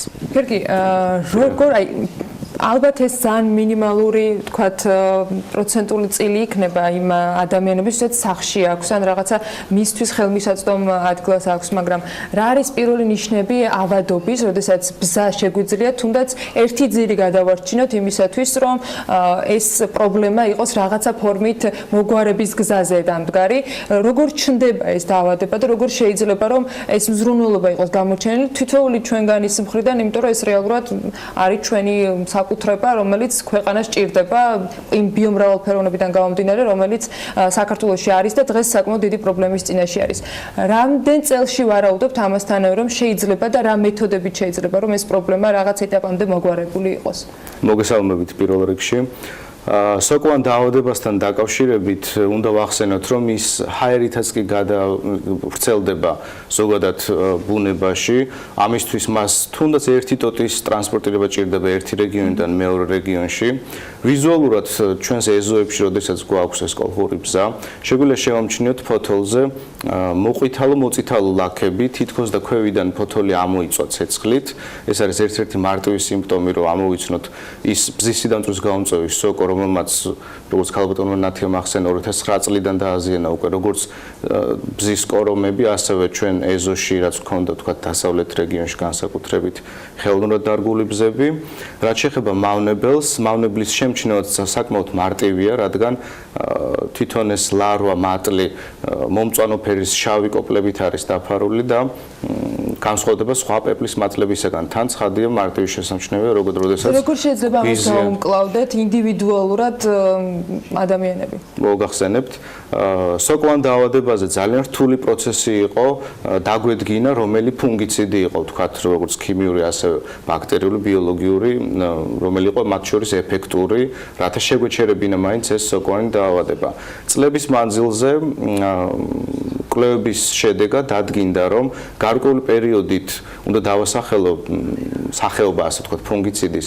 ეს არის სიგნუმი, რომელიც სანამ რეზისტენტულობას გამოიჩენს, მანამდე ეფექტურია ამ სოკოს წინააღმდეგ და არის მეორე პრეპარატი, ახალი და ბიოლოგიური, რომელსაც გვირჩევენ სპეციალისტები, ეს არის ფიტოსპორინი, რომელიც სანიმუშ ფართობებზე გამოყენებული იქნა და მიიღეს ძალიან მაღალი ეფექტი. რაც შეეხება თვითონ მავნებელს, მავნებელი პეპლის წინააღმდეგ, ბზისალურას წინააღმდეგ შესაძლოა გამოყენებული იყოს ნებისმიერი ინსექტიციდი, რაც პეპლის მატლის წინააღმდეგ არის გათვალისწინებული, ეს იყიდება ყველგან, ჩამონათვალი არის უამრავი და განსაკუთრებით აგროქიმიკატების მაღაზიებში არის ძალიან დიდი არჩევანი ამ ინსექტიციდებს შორის და ძალიან მარტივია კერძო საკუთრებაში ამ მავნებლის დარეგულირება. ფაქტია, მნიშვნელოვანია კერძო საკუთრებაც იყოს გადარჩენილი და ხელი შეუწყოთ მის გამრავლებას. რა თქმა უნდა. ეხლა ალბათ მაყურებელიც გვისმენს, ფიქრობს რომ მაგრამ რა ვქნათ ბზობას და რა ხდება იმ შემთხვევაში, თუ მათ არ აქვთ სახში ჯერ ასეთი ლამაზი ბზა, რომელიც ეხლა ჩვენ სტუდიაში არის აქ. არდა ძალიან ლამაზი და მეგონი ყველასთან სახში იქნება შესაძლებელი რომ მსგავსი ფორმით ბზა გაავახაროთ და რაღაცნაირად ჩვენც შეუწყოთ მის განვითარებას ხელი. როგორ სად უნდა მოვიპოვოთ და როგორ გააკონტროლებთ, იმიტომ რომ კამპანია კარგია, მოწოდებაც კარგია, მაგრამ ვერ ვიქნებით დამოკიდებულები ადამიანების კეთილსინდისიერებაზე, ხო, რაც არ უნდა კარგი, თქვათ, აღქმა ქონდეს მათი კეთილსინდისიერებისა. რა შეება სამინისტრო, როგორ ხდება გაკონტროლება და რა ალტერნატივას თავაზობთ, გიორგი, ამაზე თქვენ გითხარით. თქვენ პირდაპირ თქვით ის დედააზრი, რაც ამ კამპანიის ძირითადი მოწოდებაა გზავნილი, რომ ბზობის წინ რომ გამოვიყენოთ ქოთანში გამოყვანილი ბზა, არ არის საჭირო ძალიან დიდი ბუჩქი მივიტანოთ ტაძარში, მხოლოდ ერთი ტოტით საკმარისია, რომ მადლი შემოვიდეს ჩვენს ოჯახებში და ძალიან იქიდან გამომდინარე, რომ ძალიან მარტივია, არა მხოლოდ ეზოს არსებობის შემთხვევაში ასეთი მცენარი სახლში ყოლა შეუძლია რომ გაამრავლოს, კონდეს და შემდეგ უკვე რადგან ეს მცენარე გასხვლასაც ძალიან კარგად იტანს, პატარა ყლორტი აჭრას და იმით ბზობის დღესასწაულს იმით შეხვდეს ტაძარში. ამიტომ ჩვენ აი ამ წლების განმავლობაში სწორედ ეს იყო ჩვენი ძირითადი გზავნილები მოსახლეობისადმი, რომ ერთია, რომც არ იყოს დაავადება, რომც არ იყოს ასეთი პრობლემური ის გახლავთ წითელი ნუსხით დაცული სახეობა და მისი ბუნებრივი გარემოდან ამოღება ან მისი ნაწილების ტყეში, ტყის ფონდის ტერიტორიაზე დასჯადი ქმედებაა. ამისათვის ჩვენი სამსახურები 24 საათიან რეჟიმში განსაკუთრებით წინა სააღდგომო პერიოდში გადადიან ხოლმე, კონტროლი მკაცრდება, სანქციები საკმაოდ მაღალია, გარდა ადმინისტრაციული ჯარიმისა, რომელიც 200-დან 500 ლარამდეა, ყოველ კონკრეტულ შემთხვევაში გარემოზე მიყენებული ზიანის დათვლა ხდება და ეს ზიანი საკმაოდ მნიშვნელოვან თანხას აღწევს, რადგან წითელი ნუსხით დაცული სახეობაა და 1000 ლარს ზემოთ უკვე სისხლის სამართლის პასუხისმგებლობაც დგება.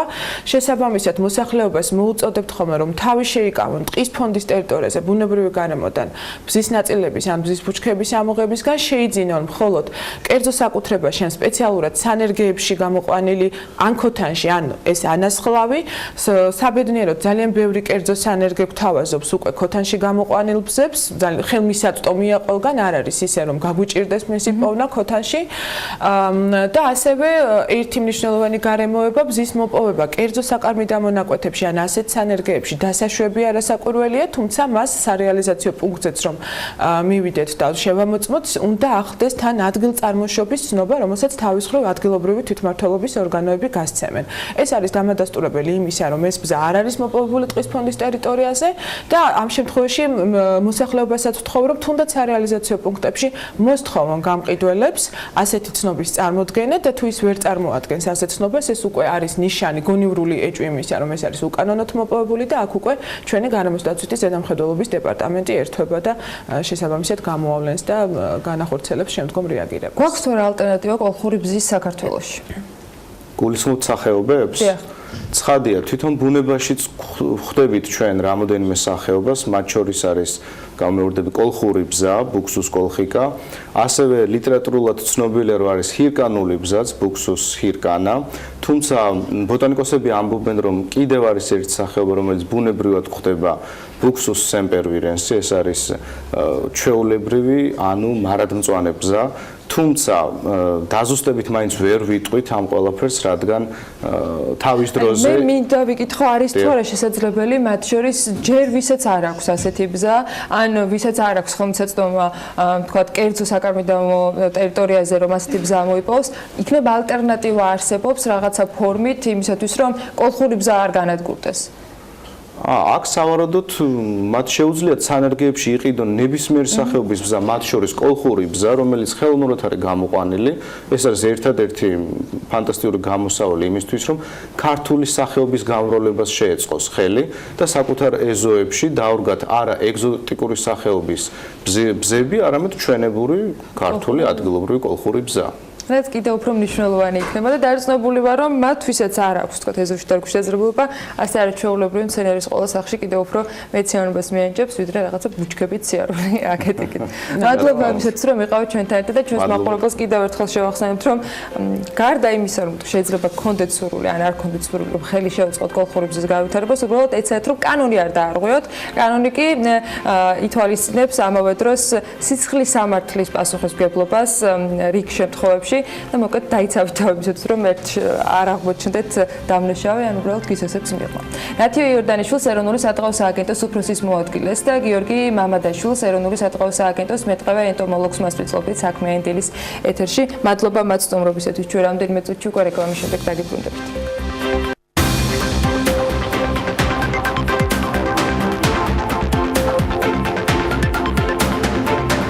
მარტში ელექტროენერგიის იმპორტი 23%-ით არის გაზრდილი. Flexi Arena კი კონცერტების გამართვისათვის 6,5 მილიონიანი შესყიდვის ნებართვას ითხოვს. საპენსიო სააგენტო იმ კომპანიებსაც დააჯარიმებს, რომლებმაც საკუთარი 2%-იანი საპენსიო შენატანის გადახდა დასაქმებულებს დააკისრეს. ბიზნესი ახლეებით ბრუნდებით საქმიანი დილის ეთერში 2019 წლის 31 მარტის მდგომარეობით საქართველოში მოქმედ 15 კომერციულ ბანკში არსებული დეპოზიტების საერთო მოცულობა 23 მილიარდ 980 მილიონ 656,098 ლარი შეადგინა. დეპოზიტების დაზღვევის სააგენტოს ინფორმაციით, აქედან ფიზიკური პირების დეპოზიტები 12 მილიარდ 997 მილიონ 862,595 ლარია. შესაბამისად, ეროვნულ ვალუტაში არის 3 მილიარდზე ოდნავ მეტი, უცხოურ ვალუტაში კი 9 მილიარდ 299 მილიონ ლარის ეკვივალენტი უცხოურ ვალუტაში. იურიდიული პირების შემთხვევაში დეპოზიტებზე არის 11 მილიარდზე მეტი ლარის მოცულობის თანხა, ეროვნულ ვალუტაში აქედან დაახლოებით 6 მილიარდამდეა და უცხოურ ვალუტაში ლარის ეკვივალენტით 5 მილიარდ 756 მილიონის. ამასთან სააგენტოს ინფორმაციით, საქართველოში მოქმედი დეპოზიტების დაზღვევის სისტემით დაზღვეული დეპოზიტების მოცულობა ჯამში არის მილიარდ 650 მილიონი ლარის მოცულობის, ეროვნულ ვალუტაში კი დაზღვეული არის მილიარდ 2 მილიონ 514,144 ლარის მოცულობის დეპოზიტები და უცხოურ ვალუტის შემთხვევაში 647 მილიონ 629,727 ლარის ეკვივალენტი. კომერციული ბანკების მიერ დეპოზიტების დაზღვევის ფონდში მიმდინარე წლის იანვარში გადახდილი რეგულარული სადაზღვევო შენატანების ჯამურმა ოდენობამ 1,319,587 ლარს გადააჭარბა. საპენსიო სააგენტო იმ კომპანიებსაც დააჯარიმებს, რომლებმაც საკუთარი 2%-იანი საპენსიო შენატანის გადახდა დასაქმებულებს დააკისრეს. ამასთან დაკავშირებით საპენსიო სააგენტოს დირექტორმა ლევან სურგულაძემ გააკეთა განცხადება. მისი ინფორმაციით, ჯერჯერობით არავის მიუმართავს, რომ დამსაქმებელმა აიძულა მისი წილი საპენსიო შენატანის გადახდა, ან რამე მსგავს ფაქტს ჰქონდა ადგილი, თუმცა თუ მოქალაქე მიმართავს სააგენტოს, აუცილებლად ექნება შესაბამისი რეაგირება. ცხადია, დიდი კორპორაციები ასე არ იქცევიან და პირიქით ასეთი მაგალითებიც არის, როდესაც დასაქმებულის ნაცვლად დამსაქმებელი იხდის 2%-იან შენატანს, თუმცა თუ მოხდება დარღვევა, კომპანია 500-დან 1000 ლარამდე დაჯარიმდება, ამბობს სურგულაძე. Flexi Arena კონცერტების გამართვისათვის 6,5 მილიონიან შესყიდვაზე ნებართვას ითხოვს. საკონცერტო დარბაზის მიერ წარდგენილ დოკუმენტებში არ არის მითითებული, თუ რომელი შემსრულებლის ჩამოყვანა ამ თანხით დაგეგმილი. ცნობილია მხოლოდ ის, რომ ღონისძიებაზე ლეგენდად ქცეული შემსრულებლების ჰონორარი ბიუჯეტს 4,5 მილიონი ლარი, ხოლო ტექნიკური და სხვა სახის სამუშაოები 2 მილიონი ლარი დაუჯდება. გამარტივებული შესყიდვის დასაბუთებაში მითითებულია ის, რომ არტისტები და დიჯეები ტენდერში მონაწილეობის მიღებით დაინტერესებულები არ არიან, ამიტომ მათთან პირდაპირ კონტრაქტები უნდა დაიდოს.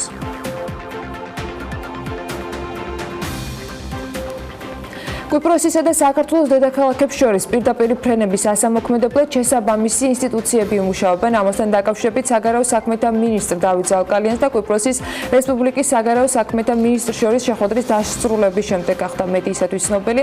როგორც დავით ზალკალიანი ამბობს, ის დარწმუნებულია, რომ აღნიშნული ვიზიტი მნიშვნელოვან წვლილს ორ ქვეყანას შორის ურთიერთობების კიდევ უფრო გაღრმავებაში შეიტანს.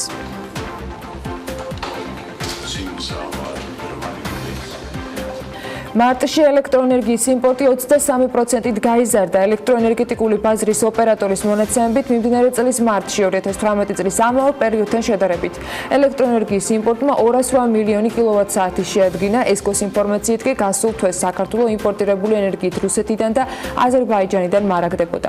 მიმდინარე წლის 27 თებერვლიდან დაახლოებით ერთი თვის განმავლობაში ოკუპირებული აფხაზეთის რეგიონში ენგურჰესზე წყლის დონის კლების და შესაბამისად არასაკმარისი გენერაციის გამო რუსეთიდან მარაგდებოდა შესაბამისად ოკუპირებული ტერიტორია. საბანკო რეგულაციების ამოქმედებიდან 3 თვის თავზე კი საქართველოს ბანკის გენერალური დირექტორი ამბობს, რომ მოკლევადიანი გავლენა ამ რეგულაციიდან გამომდინარე დღეს სფეროზე ამოწურულია. არჩილ გაჩეჩილაძის შეფასებით მომავალში ქვეყნის ეკონომიკა და მოსახლეობა მიიღებს იმ ბენეფიტს, რაც ნაკლებ რისკიანობასთან არის დაკავშირებული.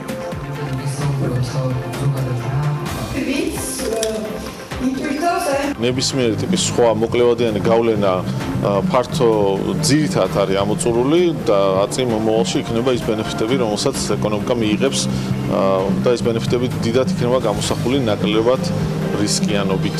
შესაბამისად, კრიზისის შემთხვევაში დარტყმის ამტანიანობა საქართველოს და ჩვენ მოსახლეობას ექნება მეტი და ეს ძალიან დიდი სიკეთეა. რაც შეეხება შეკითხვას, უნდა შეარბილოს თუ არა ეროვნულმა ბანკმა რეგულაციები, არჩილ გაჩეჩილაძე ამბობს, რომ ის ამ თემაში არ ჩაერეოდა. ეროვნული ბანკმა განაცხადა, რომ ის აკვირდება მოვლენების განვითარებას და თვითონ განსაზღვრავს, რამდენად შეიძლება ოდნავ შეარბილოს, ან ოდნავ დაიკავოს იგივე პოზიცია, როგორც დღეს არის. ამ თემაში მე არ ჩავერეოდი. ჯამური პორტფელი იზრდება. შესაბამისად, შეიძლება ითქვას, რომ მაშინ როცა სიტყვა სამხმარებლო სესხების შედარებით ნაკლებიც და არის, ან კლება არის, იპოთეკური სესხები მაინც იზრდება, განსაკუთრებით მაშინ, როცა ჩვენ შეგვიძლია, რომ ლარის საკმაოდ მიზიდველი განაკვეთით სესხები შევთავაზოთ ჩვენ მოსახლეობას იპოთეკური დაფინანსების კუთხით. ეს საკმაოდ პოპულარული პროდუქტია.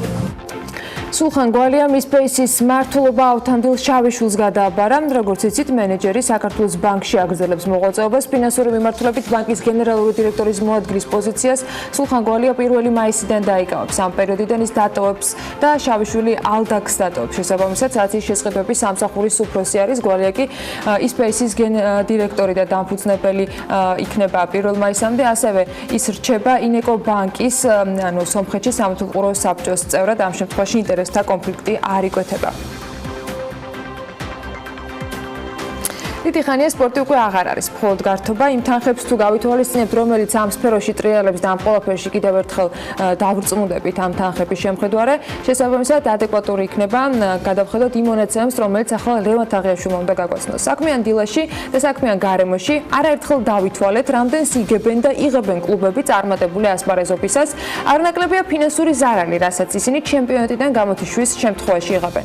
ამ ყველაფერზე ლევან თაღიაშვილი უფრო დეტალურ ინფორმაციას მოგწევს. ლევან კიდევ ერთხელ დილამშვიდობის.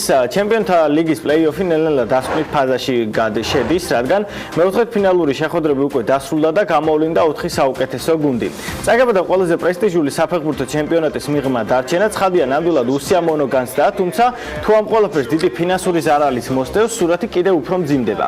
იტალიური სერიას ამჟამინდელი ლიდერი იუვენტუსი აიაქსთან დამარცხების შემდეგ პლეი-ოფებს გამოეთიშა, თუმცა ეს არ იკმარა და მისი აქციების ფასი თითქმის მეოთხედით, ანუ 24%-ით გაუფასურდა, რაც ყველაზე ცუდი მაჩვენებელია 2001 წლის შემდეგ.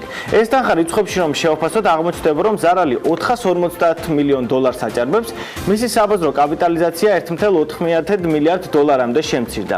განსხვავებული სიტუაცია ამსტერდამელების ბანაკში, კლუბის აქციების ფასი 8.5%-ით გაიზარდა და ამჟამად მისი ღირებულება 351 მილიონი ევროა. აიაქს ბლუმბერგის მიხედვით შანსი ეძლევა მისი ყოველწლიური შემოსავალი მესამედით გაზარდოს, გუნდმა უკვე მიიღო 12 მილიონი ევროს ღირებულების საპრიზო თანხა და თუ მისი წარმატება გაგრძელდა, შესაძლოა კლუბმა დამატებით 19 მილიონი ევრო მიიღოს. ეს თანხა ცხადი არ მოიცავს ბილეთების და სხვა სახის შემოსავლებს. აქვე გეტყვით, რომ კლუბს 2018 წელს 92 მილიონი ევროს შემოსავლები ჰქონდა, რაც იუვენტუსის მონაგარზე თითქმის 5-ჯერ ნაკლებია.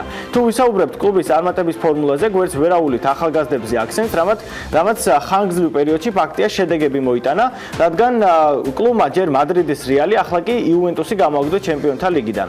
ეს 9 წლის განმავლობაში პირველი შემთხვევა იქნება, როდესაც ნახევარფინალური დაპირისპირება პორტუგალიელი ვარსკვლავის კრიშტიანო რონალდუს გარეშე ჩაივლის. ბოლოსკენ 2-ოდე სიტყვით გეტყვით, რომ საპრიზო ფონდის შესახებ ჩემპიონთა ლიგის ფინალისტები 15 მილიონ ევროს მიიღებენ, რაც შეეხება გამარჯვებულს, მას დამატებით 4 მილიონი ევრო შეხვდება წილად. მადლობა ლევანს, ისე მოახერხა, რომ მაინც შეძლო სპორტული თემატიკა შემოიტანა საქმიანი დილის ეთერში, მაგრამ ამ ფორმას კიდე არ აღშავს. საინტერესო იყო. ვიდრე ჩვენ შემდეგ სტუმართან ერთად გავაგრძელებთ საუბარს, კიდევ ერთი სიუჟეტი მექვს მაყურებლისათვის. ელიტ ელექტრონიკის მაღაზიათა ქსელი მომხმარებელს მორიგ სიახლეს თავაზობს და მარტის დასაწყისში გამოსულ Huawei smartphone-ებს P30 და P30 Lite ქართულ მომხმარებელს უკვე შესთავაზებს. რით არის განსხვავებული ახალი მოდელები წინამორბედისაგან და როგორია საერთაშორისო ბაზრის შეფასება მათთან დაკავშირებით? მარიამ ადამიას სიუჟეტში უნდა ვნახოთ. მარტის დასაწყისში პარიზში გამართულ პრეზენტაციაზე Huawei-მ ორი ახალი smartphone-ი წარადგინა. ესენი არის P30 და P30 Lite, რომელიც მთავარი უპირატესობაც არის ის, რომ ისინი მანქანას კეტავენ, ხსნიან და გოქავენ კიდეც. მათი შეძენა ქართულ მომხმარებლებს დღეს უკვე შეუძლიათ ქართულ ბაზარზე და ელიტ ელექტრონიკის მაღაზიათა ქსელებში.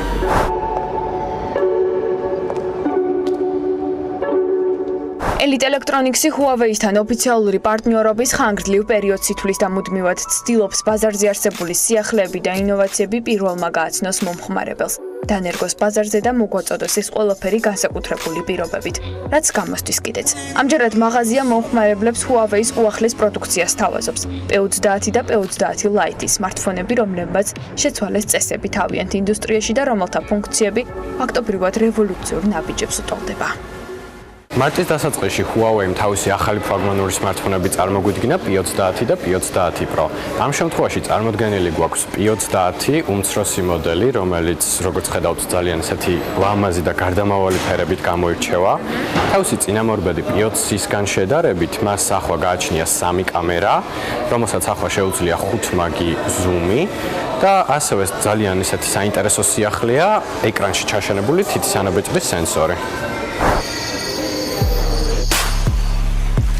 არასტანდარტული ფერთა გამა, გაზრდილი ეკრანი, მძლავრი პროცესორი და კამერა. ეს იმ ფუნქციების არასრული ჩამონათვალია, რაც Huawei-ის ახალ smartphone-ებს ახასიათებთ. ეს ყველაფერი ერთად კი მომხმარებლებს განსაკუთრებულ ფლაგმანურ გამოცდილებას პირდება. ხოლო მაღაზიათა ქსელ ელიტ ელექტრონიქსში შეძენის შემთხვევაში Huawei-ის smartphones დამატებით საჩუქრების მოყვება. მომხმარებელი P30-ის შეძენის შემთხვევაში დამატებით საჩუქრად მიიღებს Huawei-ის Bluetooth ყურსაცმენებს. ასევე განსაკუთრებული არის ის, რომ 6 თვის განმავლობაში თუ თქვენით გაგიტყრათ ეკრანი ტელეფონზე, Huawei თავის თავზე აიღებს ამ ხარისს და უფასოდ შეგითვლით ეკრანს. ასევე P30 Lite-ის შემთხვევაში თქვენ მიიღებთ დამატებით საჩუქრად Bluetooth Dynamics. რაც შეეხება P30-ის კამერას, მან უმაღლესი შეფასება დაიმსახურა საერთაშორისო ბაზარზე, რადგან აღჭურვილია 1 ფრონტალური და 3 ძირითადი კამერით და მომხმარებლებს ნათელი ფერადი, მიახლოებული თუ ფართოკუთხოვანი ფოტოების გადაღების საშუალებას აძლევს განათების ნებისმიერ პირობებში. Huawei და ელიტ ელექტრონიქსი უკვე თითქმის 5 წელია რაც ოფიციალური პარტნიორები არიან, რაც გულისხმობს იმას, რომ მათი ოფიციალური პროდუქცია არის ჩვენ ქსელში წარმოდგენილი. შესაბამისად, ბაზარზე სიახლეები ნებისმიერი ტიპის ახალი smartphone-ი მათი მხრიდან ჩვენ ქსელში არის წარმოდგენილი. შესაბამისად, ეს ეხება იმ ახალ smartphone-ებს, რომლებიც არის Huawei P30 სერიები და რომელზეც ამ მომენტში ჩვენთან არის განსაკუთრებული სასაჩუქრე შეთავაზებები. მომხმარებლებს ამ შეთავაზებების ფარგლებში შეუძლიათ ისარგებლონ განმარტების განსაკუთრებული პირობებითაც. გარდა ახალი smartphone-ებისა, ელიტ ელექტრონიქსში მიმდინარე პერიოდში საკმაოდ მიმზიდველი შეთავაზებები მოქმედებს საბანკო პროდუქტებზეც. კერძოდ მათ, ვისაც განმარტებით სურს შეიძინოს ნებისმიერი ნივთი მაღაზიაში, შეძლებენ ისარგებლონ გაძვირების გარეშე ნახტი ანგარიშსწორების ფასად. თბილისის განვითარების ფონდი დედაქალაქის მდგრადი ურბანული მობილობის გეგმის შესყიდვაზე ტენდერს უახლოეს მომავალში გამოაცხადებს. გუშინდელ თბილისის მთავრობის ხდომაზე დედაქალაქის მერის განცხადების მიხედვით ურბანული მობილობის გეგმის ფარგლებში თბილისში სატრანსპორტო მიმართულებით სპეციალური კვლევა ჩატარდება. რა თქმა უნდა, მოიცავს კვლევას ძალიან ბევრ მიმართულებას და რა შედეგებს ველოდებით, მათ შორის ამ დოკუმენტისგან რა მიმართულებებზე იქნება ის აქცენტირებული. თბილისის სატრანსპორტო სამსახურის უფროსი მამუკა მუმლაძე ისაუბრებს უფრო დეტალურად ამასთან დაკავშირებით. მოგესალმებით ბატონო მამუკა, მადლობა რომ ხართ ჩვენთან ერთად.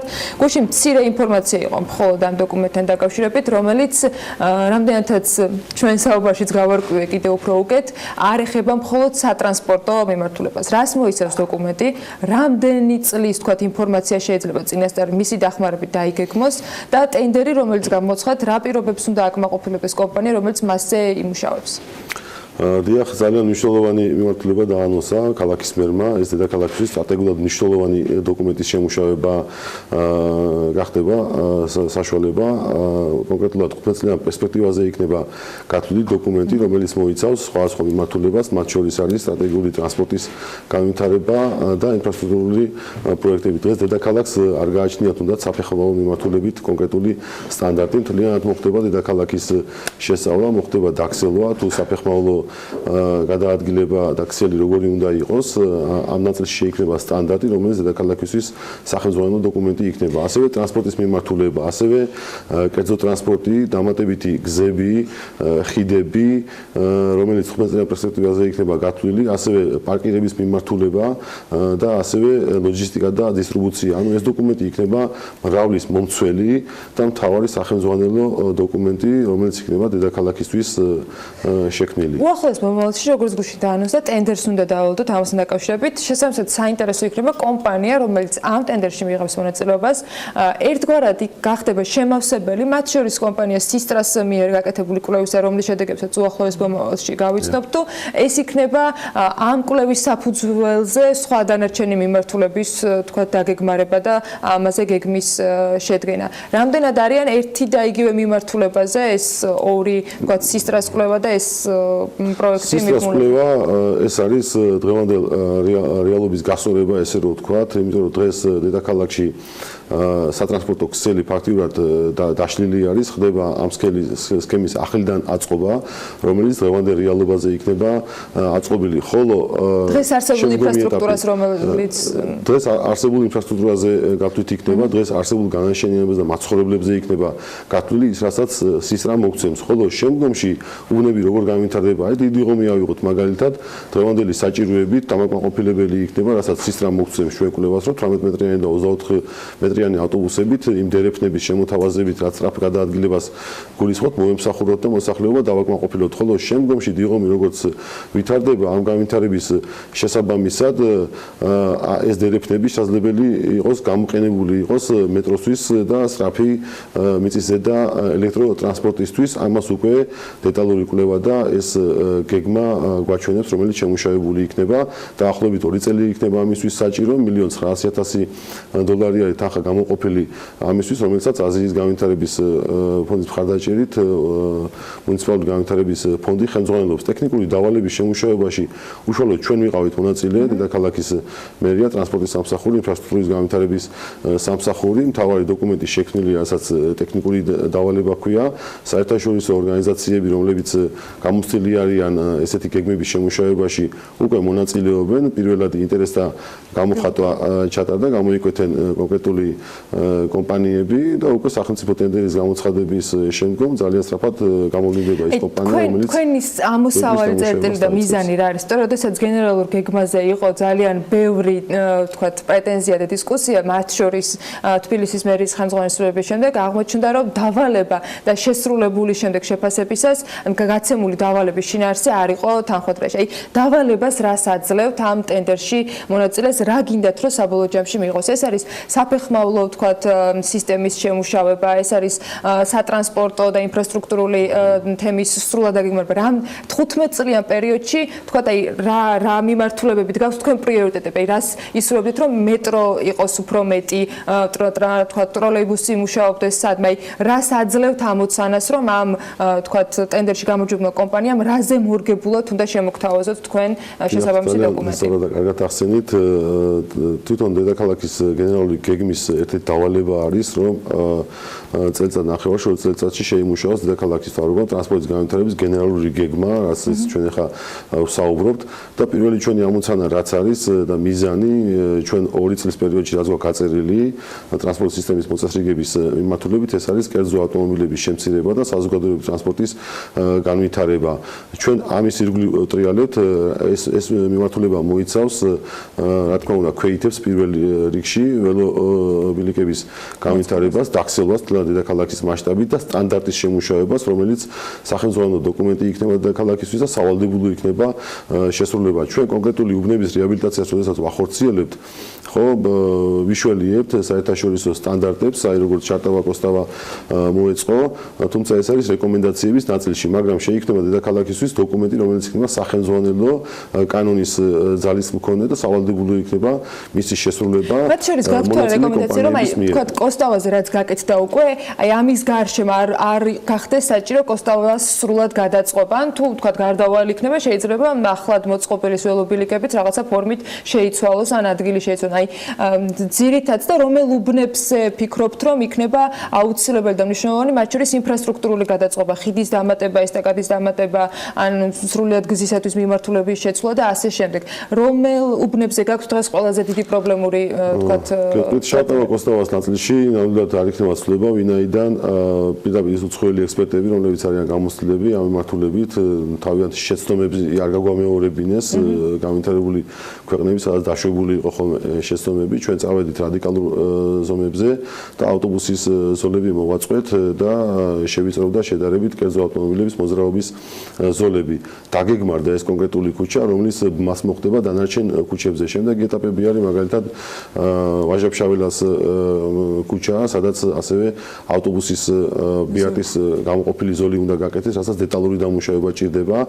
ის რომ დღეს ჩვენ ამისთვის ჯგუფი არ ყავს, შესაძლებელია სახელმწიფო ტენდერი გამოაცხადოთ ამ მიმართულებით საერთაშორისო ორგანიზაციების დახმარებით, დეტალური ანალიზი მივიღოთ, ასევე ჭავჭავაძის ნაწილში ჩვენ უკვე ბაზრის კვლევა გამოცხადებული გვაქვს, თუ რომელი ორგანიზაცია გამოვლინდეს, რომელიც დეტალურ კვლევას გააკეთებს, ისე ალბათ იმ რეაბილიტაციის შემდეგ რაც არის დაგეგმილი, შესაბამისი. ანუ რეაბილიტაციის ფარგლებში, ანუ შეცდომის დაშვების უფლება არ გვაქვს.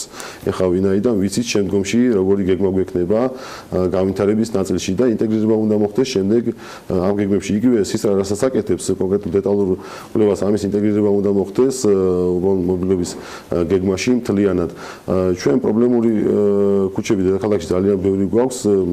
აი მაგალითად ხიზანიშვილი ვეკუას ქუჩა, სადაც უკვე წინასწარ ვიცით, რომ აქაც ავტობუსის ზოლი უნდა იყოს მოწყობილი და მოეწყობა ავტობუსის ზოლი ევროპის სტანდარტების გათვალისწინებით, ასევე ქვეითად გადასასვლელების არეალები მნიშვნელოვანია და მოუწესრიგებელია თუნდაც. შეიძლება ესე საკმაოდ თანხები რა ვიღოთ, ახლა ამ ქუჩების მოწყობას და შედარება გავაკეთოთ, ისეთი მასშტაბური ხარჯი არ იყოს, როგორც არის ხიდის გაკეთება, ან თქვა ესტაკადის მოწყობა, ან ასე შემდეგ. მამაზეც იყო ბევრი დავა, როდესაც ესტაკადა დაემატა საბურთალოს ქუჩაზე დამატებით, რომ ეს არ არის თანამედროვე მსოფლიოში და თანამედროვე რეალობაში გამოსავალი ესტაკადების დამატება. ფიქრობთ თუ არა, რომ იქნება ინფრასტრუქტურული მასშტაბური პროექტები საჭირო თბილისისათვის, იმისათვის, რომ ის გადაეწყოს თანამედროვე, თქვათ, ტემპზე, იმიტომ რომ თუ შევადარებთ, თქვათ, როდის არის დედაქალაქი ძირითადად დაგეგმარებული, დღეს ბევრად განსხვავებული რეალობა გვაქვს, მათ შორის სატრანსპორტო კარტოზი ახსენეთ, ციცაზე კარტოზი ეს იყო მცირედი იჩარევა და რეალურად კონფლიქტი რამდენიმე გზის შეერთების მოაგვარა, ეს იყო მცირედი, მაგრამ მასშტაბური პროექტები ასევე როგორც არის მაგალითად ვეფხვი და მოყვის რომაც ჯერ პროცესში გენერალურ გეგმას ეს ბუფერები უკვე დარეზერვებული აქვს მტკვარზე, სადაც შეიძლება ხიდები გაკეთდეს. ეს არის დიდი ინფრასტრუქტურული პროექტები, რომელიც ამ გეგმის ფარგლებში უნდა იყოს გადაწყვეტილება მიღებული, ისევე როგორც არის მიწისზედა მეტროს გაყვანა. ამის საჭიროება ზუსტად უნდა გამოავლინოს აღნიშნულმა გეგმამ. ამ გეგმასთან ერთად იქნება პროგრამული უზრუნველყოფა, რომელიც განახლებადი იქნება სისტემატურად, ამისთვის ჯგუფი გადამზადდება სპეციალური, რომელიც ყველა ახალ პროექტს აშენებული საცხოვრებელი სახლი იქნება, ახალი გზა იქნება იქნება ახალი გზის გაყვანამდე აქ უნდა მოხდეს ბიზნეს ცენტრის თქვათ შესაბამისი რა თქმა უნდა ამ გეგმის შესაბამისად უნდა მოხდეს გათვლა და გაწყვეტილების მიღება რამდენად ეფექტური იქნება ან მომსახურებული იქნება თუ არა კონკრეტული უბნის განაშენიანება ან ხიდის გაკეთების სარგებლიანობა რა იქნება ასევე ეკონომიკური თვალსაზრისით დედაქალაქისთვის და ამის შემდგომ იქნება გაწყვეტილება მიღებული გაკეთდეს ხიდი ესტაკადები თუ რა დედაქალაქში და რას მოაწესრიგებს. თქვენ ამბობთ რომ 2 წელიწადში გვეცოდინება ზუსტად არსებული მდგომარეობით 2 წლის თავზე რა თქვათ საჭიროებები და რეალური შესაძლებლობები აქვს თბილისს და 15 წელიწადში თქვენ თვლით რომ დედაქალაქი სრულად იქნება მოწესრიგებული რომელიც ეტაპობრივად განაახლებს ამ შესაბამის საჭიროებებს ამ დოკუმენტით? ნახეთ 15 წელზე გაწერილი გეგმა იქნება ეს გეგმა გულისხმობს კონკრეტული გაუნაშენებელი უბნები არის ხო სადაც შეიძლება საცხოვრებლები აშენდეს ან იქ სადაც ახლა საუბარია ხრუშჩოვკების პროექტი რომ შეიცვალოს სხვა პროექტებით აი ამ ნაწილში მნიშვნელოვანი არის რა ტიპის საცხოვრებლები აშენდება ბიზნეს ცენტრები აშენდება თუ საცხოვრებელი იქნება მე მაინტერესებს როდის შეძლებს მოსახლეობა დაინახოს რომ ეს არის ეფექტი ანუ ეს იქნება 15 წელში თუ 5 წელში 2 წელიწადში 2 წელი ფაქტია რომ საჭირო არის და მნიშვნელოვანი არის ეს დრო აი საჩვენა გენერალური გეგმის შემუშავების თქვათ დახარჯულმა დრომაც რომ იმისათვის რომ რაღაცა დოკუმენტი მივიღოთ რომელზეც ბევრი ადამიანი და ბევრი პროფესიონალი შეხდება რომ ის ნამდვილად არის სახელმწიფო ამ შემთხვევაში დრო 2 წელი მე მგონი არ არის ბევრი არის ერთი ეტაპი რაც ჩვენ დავგეგმეთ წლების მიხედვით კონკრეტულ შედეგებზე რო გავიდეთ დედაქალაქში და გავალ შედეგებზე გავალ ჩვენ აუცილებლად მაგრამ ეს რაც არის განვითარების გეგმა კონკრეტული გეგმა გექნება ბიზნეს სექტორს თვითონ კონკრეტული ხედვა ექნება დედაქალაქი სად როგორ განვითარდება და რა ტიპის განვითარება შეიძლება იყოს და რისთვის იქნება დედაქალაქი მზად ანუ 15 წლიან პერსპექტივაში ეს იქნება გაწერილი კონკრეტულად იქნება ყველა კითხვაზე გაცემული პასუხი რა შეიძლება აშენდეს როგორ იქნება ეს განაშენიანება მომსახურებული იქნება თუ არა მომსახურებული დედაქალაქისთვის როგორი იქნება ადამიანებზე მორგებული როგორც ქვეითზე ასევე საზოგადოების ტრანსპორტის მომსახურებაზე და ჩვენი მთავარი მიზანი რაც არის რომ იყოს როგორც ევროპული ქვეყანა არის განვითარებული და საზოგადოების ტრანსპორტზე არის აწყობილი მთლიანად ესე იქნება თბილისი აწყობილი და ამ გეგმის ნაწილი იქნება ამ გეგმას ვეღარ გადაუხო იმიტომ რომ ერთიანი დოკუმენტი იქნება შექმნილი იქნება დადებული ის რაც ზონებიც არის დადებული დღეს შეიძლება რამდენი სართულიანი საცხოვრებელი აშენდეს ხო ეს არის მაქსიმალური აღებული თუმცა იმ მაქსიმალურში რა ტიპის განაშენიანება შეიძლება საცხოვრებელი შეიძლება იყოს იქ თუ ბიზნეს ცენტრი იყოს აშენებული ეს უკვე ამ გეგმის ნაწილი იქნება და გეგმის რეკომენდაციის ნაწილი იქნება რომლის დაცვაც სავალდებულო იქნება და მოგვიწევს დაცვა იმიტომ რომ თბილისი სხვანაირად იქნება ქაოსში თქვენ ახსენეთ თქვენვე ის მეტროსთან დაკავშირებული მიწისზედა მეტროსთან დაკავშირებული გეგმა რომელიც თბილისის მერიამ რამდენიმე თვით ადრე დაანონსა ნიშნავს თუ არა რომ გეგმა რომელზეც ეკონომიკური დასაბუთების თქვათ შემუშავებას დღეს უკვე მიდის საუბარი მიდის მუშაობა გადაიწევს 2 წლის შემდეგ პერსპექტივაში მხოლოდ თუ ის თარიღები რომელიც მათ შორის თბილისის მერისგან იყო დასახელებული მასშტაბური პრეზენტაციისას ძალაში რჩება და უნდა ველოდოთ წლის ბოლოსთვის უკვე კონკრეტულ პასუხს არის თუ არა თქვათ შესაძლებელი იგივე სამგორის დაანონსდა ეს მნიშვნელოვანი პროექტი არის და ნახეთ ეს მარტო თბილისს არ მოიცავს უბრალოდ რუსთავამდე დამაკავშირებელს ცოტა პერსპექტივაში იყო ეს გადავდივართ მცხეთაზეც გავდივართ იმიტომ რომ რუსთავს ამაზე გრძელდება მუშაობა თუ ამ დოკუმენტს იქნება მიღებული მუშაობა უკვე კონტრაქტდება კომპანია რომელიც დეტალურ ეკონომიკურ კვლევას ჩაატარებს საჭიროებას დასაბუთება იქნება პირველი ეტაპი ეს არის სამგორი ლილოს მიმართულებით აეროპორტის გავლით და შემდგომი არის რუსთავის დამაკავშირებელი რუსთავშიც თუ ნახავთ საკმაოდ სწრაფი განაშენიანება მიმდინარეობს და მგზავრის მატება არის და არაკლება რუსთავიდან შესაბამისად ამის საჭიროება როგორც დიღომის რომ მიწისზედა ტრანსპორტს განვიხილავთ შეიძლება უფრო სწრაფად დაგვეწიოს დროში ჩვენ და როგორც კი თქვათ დასაბუთება და მორჩება სამგორი ლილოს მიმართულება სწრაფი საჭიროება გახდეს რუსთავი თბილისის მეტროს რომელი კომპანია გააკეთებს ამას შეგვიძლია თქვათ ნუ ეხლა ეს ტენდერის ეტაპი არის და დაველოდოთ აი ჯერჯერობით არის რუსთავ თბილისი აი ძალიან ერთ-ერთი დიდი მგზავრთნაკადის მომსახურების არეალი არის, სადაც 300 მიკროავტობუსამდე მუშაობს, რომელიც დედაქალაქში შემოდის და მოძრაობს. ეს თავის მხრივ ხო რაღაც პრობლემებს ქმნის და ისაც დედაქალაქში მოწესრიგდება, გარეუბნებიდან რაც დაწოლა აქვს დედაქალაქს, რა თქმა უნდა, ამ გეგმის მთავარი ნაწილი იქნება, რა მოუხერხოთ გარეუბნებიდან შემომავალ მარშრუტებს და როგორ გადავალაგოთ ეს მომსახურების. ეს და მეკითხეთ ბოლო კითხვის ნაწილში, მათ შორის იყო რუსთავის რადგან ახსენეთ, რუსთავის მიკროავტობუსების თბილისის ცენტრში გაჩერების ლოკაციების გადატანაზე საუბრობთ ჩვენ ამ სტუდიაში გასულ ეთერებში. ეს სისტრას კვლევის საბოლოო შედეგების შემდეგ უნდა ველოდოთ ამ გადაწყვეტებს? არა, ეს უფრო შემდეგი პერსპექტივა არის, ვინაიდან საქალაქო ტიპის მომსახურების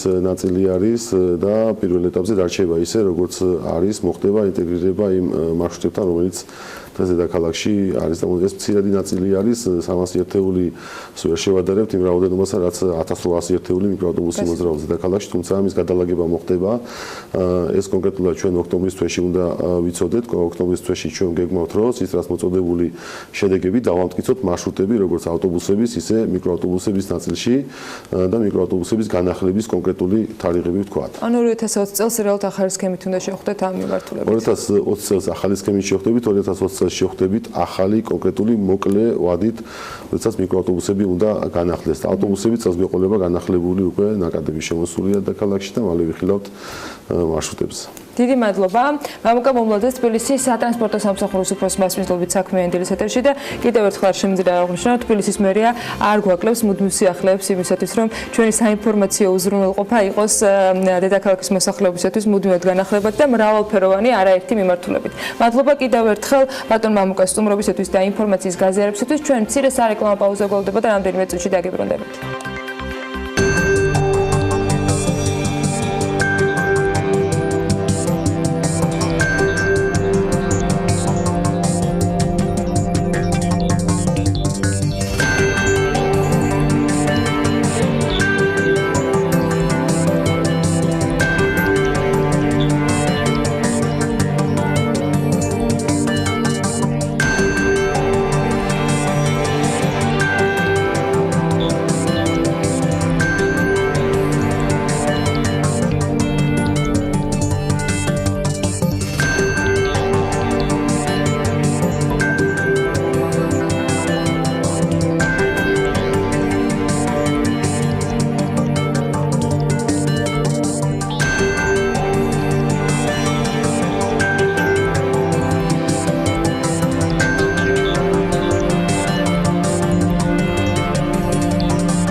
პროგნოზის სპონსორია სადაზღვევო კომპანია უნისონი.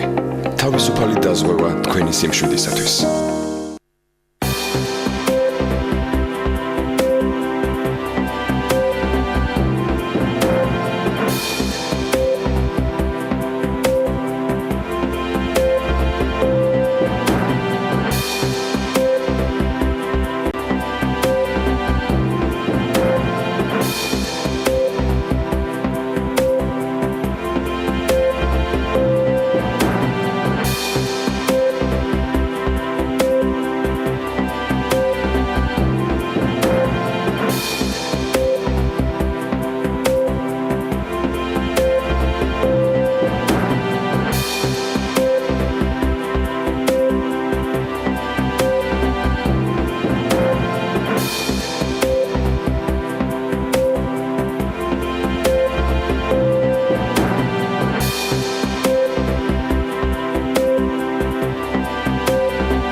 პროგნოზის სპონსორია სადაზღვევო კომპანია უნისონი.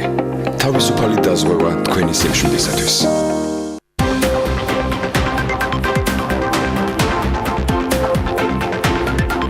აგროსესხის ექსკლუზიური პირობით სარგებლობას ითვალისწინებს მემორანდუმი, რომელიც ფინკა ბანკსა და აგროსფეროს შორის გაფორმდა. კონკრეტულად რას გულისხმობს ფინკა ბანკის შეთავაზება, ამასთან დაკავშირებით ჯერ ანუკა ჯოხაძის სიუჟეტი ვნახოთ და შემდეგ უკვე პეკა პაციკაძესთან და ჩვენ სტუმრებთან ერთად ამ თემაზე კიდევ უფრო მეტს მოგიყვებით.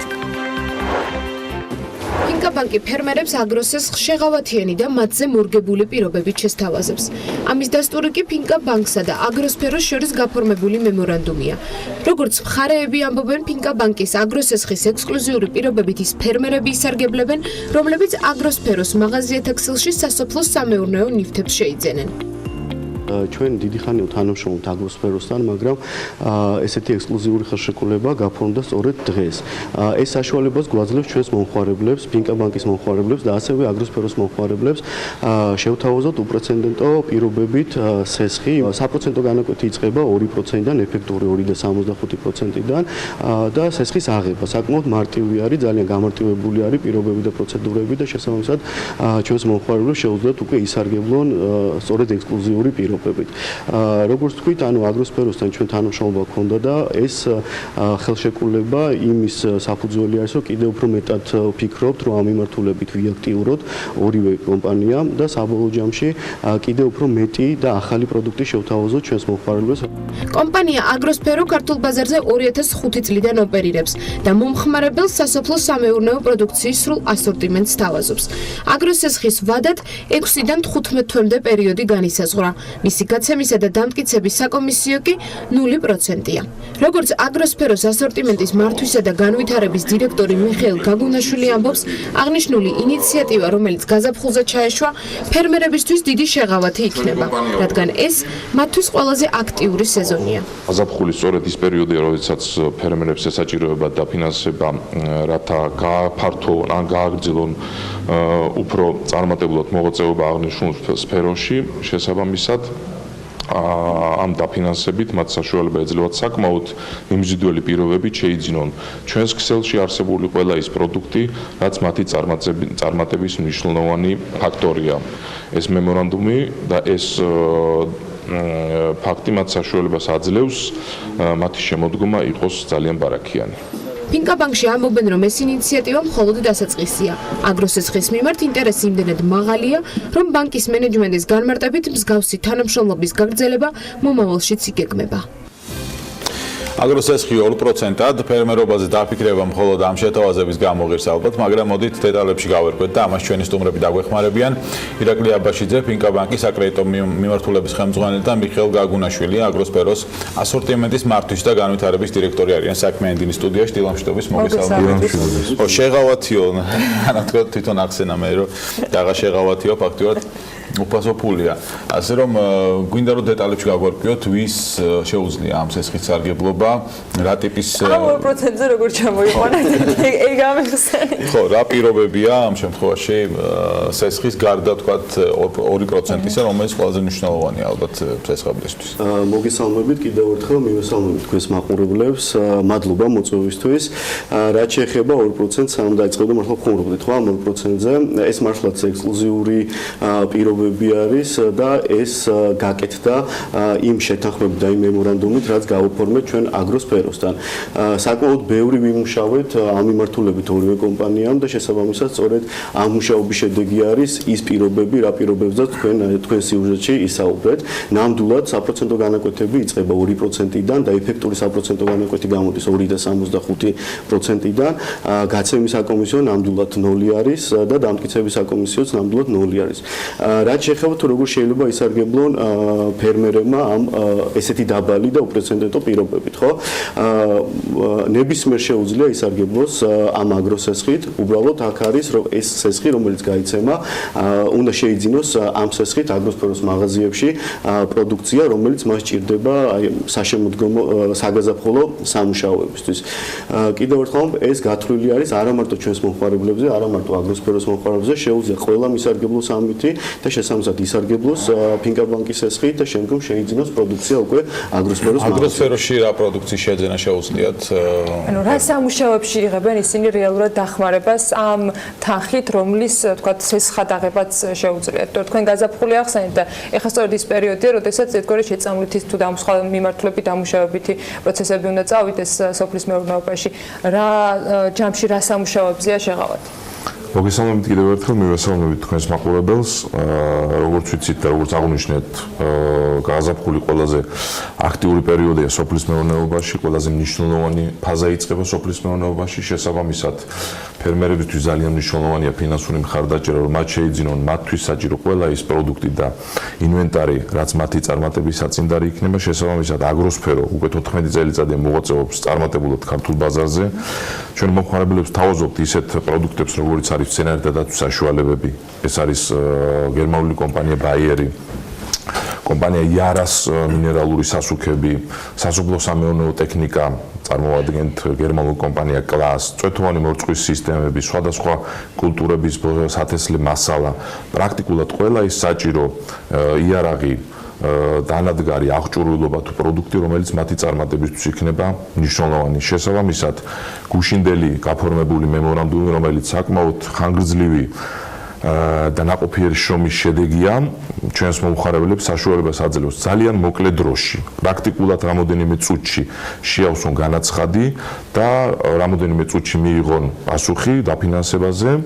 ეს თანხა 10,000 ლარამდე პრაქტიკულად ყოველგვარი გარანტიის და ყოველგვარი ზედმეტი დროის ხარჯვის შედეგად შეიძლება რომ მიიღონ და შესაბამისად მე შეიძინონ ჩვენს მაღაზიათა ქსელში აღნიშნული პროდუქცია. სადაც ჩამოთვლილი მრავალფეროვნება არის და არცაც ასე ვთქვათ ფერმერს აღარ ჭირდება ყველა სამუშაოსთვის დაწყებული ვთქვათ შესაძლებელი საშუალებებით დამთავრებული ტექნიკით, რომელიც მათ შეიძლება დაჭირდეს ნებისმიერ პროდუქტი შეუძლიათ ერთ სივრცეში შეიძინონ და ამით დაზოგონ თავისი ძვირფასი დრო. თქვენ გაქვთ შეხება მათთან, ვინც უშუალოდ ამ საჭიროების წინაშე დგანან. რამდენად მნიშვნელოვანი არის სასესხო, თქვათ, დახმარება მათთვის და ამ ფორმით დახმარება ხა ცალსახად, როცა ნაკლები პროცენტის გადახდა უწევთ და ნაკლებად მეტი თანხა აქვს მერე დასახარჯი, ეს ცალსახად დადებითი არის, მაგრამ რამდენად უდგათ დღეს სოფლის მეურნეობაში დასაქმებულ ადამიანებს საჭიროება, რომ სესხით გააკეთონ ყველა ეს პროცედურა, რომელიც თქვათ ამ შემთხვევაში ამ მემორანდუმის შეთანხმების შედეგად შეიძლება რომ 2%-ად იყოს აღებული თანხა. სოფლის მეურნეობა, როგორც ვიცით, ძალიან ბევრი რისკებთან არის დაკავშირებული, გარემო ფაქტორები და ასე ძალიან ბევრი რისკია. შესაბამისად, გლეხებს ყოველთვის აქვთ იმის და ფერმერებს იმის საჭიროება, ჰქონდეთ ფინანსური დახმარება, აი როგორც თქვენ აღნიშნეთ, ის საკმაოდ იაფი ფული მიიღონ, რაც ძალიან მნიშვნელოვანია მათი საქმიანობის გაფართოებაში, გაღრმავებაში და გაფართოებაში. შესაბამისად, იმისაც რომ აწარმოონ დოვლათი, რომელსაც მე ქართულ მომხმარებლებს შესთავაზებენ. ბატონო ერაკლი, თქვენ რომ ვითხრათ თანამშრომლობისას, თქვათ, გასაგებია რომ ამ შედეგამდე მივედით, მაგრამ როგორ გაჩნდა ასე თქვათ ეს იდეა ფინკა ბანკისთვის მისი მნიშვნელობა და შემდეგ აგროსფეროსთვის. თქვენთვის რატო ეს 2% მომგებიანი? ჩვენთვისაც ძალიან მნიშვნელოვანი არის იქიდან გამომდინარე, რომ ჩვენ წინა გადაცემებზე ზოგადად გვისაუბრია ფინკა ბანკისთვის თუ რა მნიშვნელოვანი არის აგროსფეროს მიმართულების განვითარება. შესაბამისად, ამ მიმართულებით ძალიან ბევრ აქტივობებს ვაკეთებთ და ეს აქტივობაც იგივე აგროსფეროსთან ერთად ეს არ არის მარტო დაბალპროცენტიანი სესხები, ასევე მაგაზეც მინდოდა გვესაუბრე ჩვენ, რომ ასევე ამ მომხმარებლებს გვინდა შევთავაზოთ ჩვენ დამატებითი ტრეინინგები, დამატებითი კიდე განვითარება აგროსფეროს აგრომიმართულებით, რომ ის პროდუქცია, რასაც შეიძენენ, ისარგებლებენ ჩვენი სესხით, ხო, უფრო ნაყოფიერად დახარჯონ, ესე ვთქვათ, უფრო ნაყოფიერად იყვნენ უფრო შემოსავლიანები. რა თქმა უნდა, ეს ორივე მხარესთვის, სამივე მხარესთვის ძალიან მნიშვნელოვანია, ეს ბანკისთვის ძალიან მნიშვნელოვანია, ეს ფერმერისთვის ძალიან მნიშვნელოვანია და ეს აგროსფეროსთვის ძალიან მნიშვნელოვანია, რომ რაც შეიძლება მეტი შემოსავალი მიიღოს ჩვენმა მომხმარებელმა. თვითონ რაც შეეხება ბანკისთვის, რატო არის მომგებიანი ეს, იმიტომ რომ ამითი გავდივარ ჩვენ კიდე ახალ მომხმარებლებზე, ახალ ფერმერებზე, რომელთანაც გვინდა ჩვენ გრძელვადიანი ურთიერთობა გქონდეს და გქონდეს იგივე აგრომიმართულებით საკმაოდ გრძელვადიანი ურთიერთობა. შესაბამისად, ბანკისთვის ეს ძალიან მნიშვნელოვანი პროექტი არის და ძალიან მნიშვნელოვან როლს ვანიჭებთ ამ მიმართულებას. დღეს რამდენი არის თქვენს პორტფელში აგროსესხების მოცულობა ამ დროისათვის დაახლოებით რა წელს იკავებს? კი ბატონო, პროცენტულად ჩვენ რო ვთქვა დაახლოებით 60% ჩვენს პორტფელში შეადგენს აგრომიმართულების სესხები და ჩვენი მიზანია რომ ეს მიმართულება კიდევ უფრო მეტად გაიზარდოს და ჩვენ პორტფელში ეს პროცენტი კიდევ უფრო მეტად გაიზარდოს. იმ ფონზე თან როცა აგროსესხის აღება ახალი რეგულაციები და სხვა ბევრი თქვათ მიზეზებით არის შედარებით გართულებული და ხელმისაწვდომობის ნაწილში არსებობს ბევრი პრობლემა, ეს 2% კიდევ ცალკე დამატებითი შესაძლებლობა. ფინკას ბევრი ფილიალი აქვს საქართველოს მასშტაბით და შესაბამისად დაძნობა რომ ხელმისაწვდომობა ყველა მსურველი ფერმერისათვის იქნება.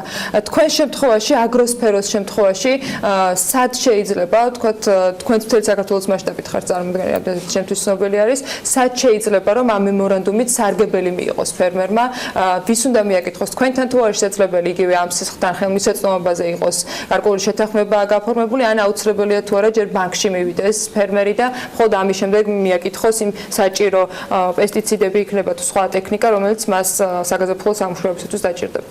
ანუ ეს აგროსესხები როგორც აღნიშნეთ ხელმისაწვდომია ჩვენი ფერმერებისათვის არა მხოლოდ როგორც საპროცენტო განაკვეთის არამედ ლოკაციების მიხედვითაც რადგანაც ჩვენი სერვის ცენტრები წარმოდგენილია საქართველოს მასშტაბით ფერმერს შეუძლია პირდაპირ მოვიდეს ჩვენს სერვის ცენტრში შეავსოს განაცხადი რამოდენიმე წუთში სულ კითხვარი შეადგენს 4-5 პუნქტს მოიცავს და რამოდენიმე წუთში ფერმერი იღებს მისთვის სასურველ თანხას და არ უწევს ჯერ ზედმეტი დროის ხარჯვა ძალიან მალე იღებს თანხას შემდეგ უმოკლეს დროში შეუძლია შეიძინოს მისთვის სასურველი ნებისმიერი პროდუქტი ჩვენს მაღაზიათა ქსელში და აგრძელებს მისთვის საყვარელ საქმიანობას ფერმაში. რამდენი ხანი იქნება ეს აქცია ანუ თუ ეს აქცია პრინციპში ძალიან დიდი ხანი გაგრძელდება, მაგრამ უბრალოდ ეს არის ცოტა სეზონური, იქიდან გამომდინარე რომ სწორედ ის პროდუქცია რაც უნდა შეიძინონ აგროსფეროს მაღაზიებში, ეს არის საგაზაფხულო სამუშაოებისთვის, თუმცა ის ტექნიკა და სხვა სამუშაო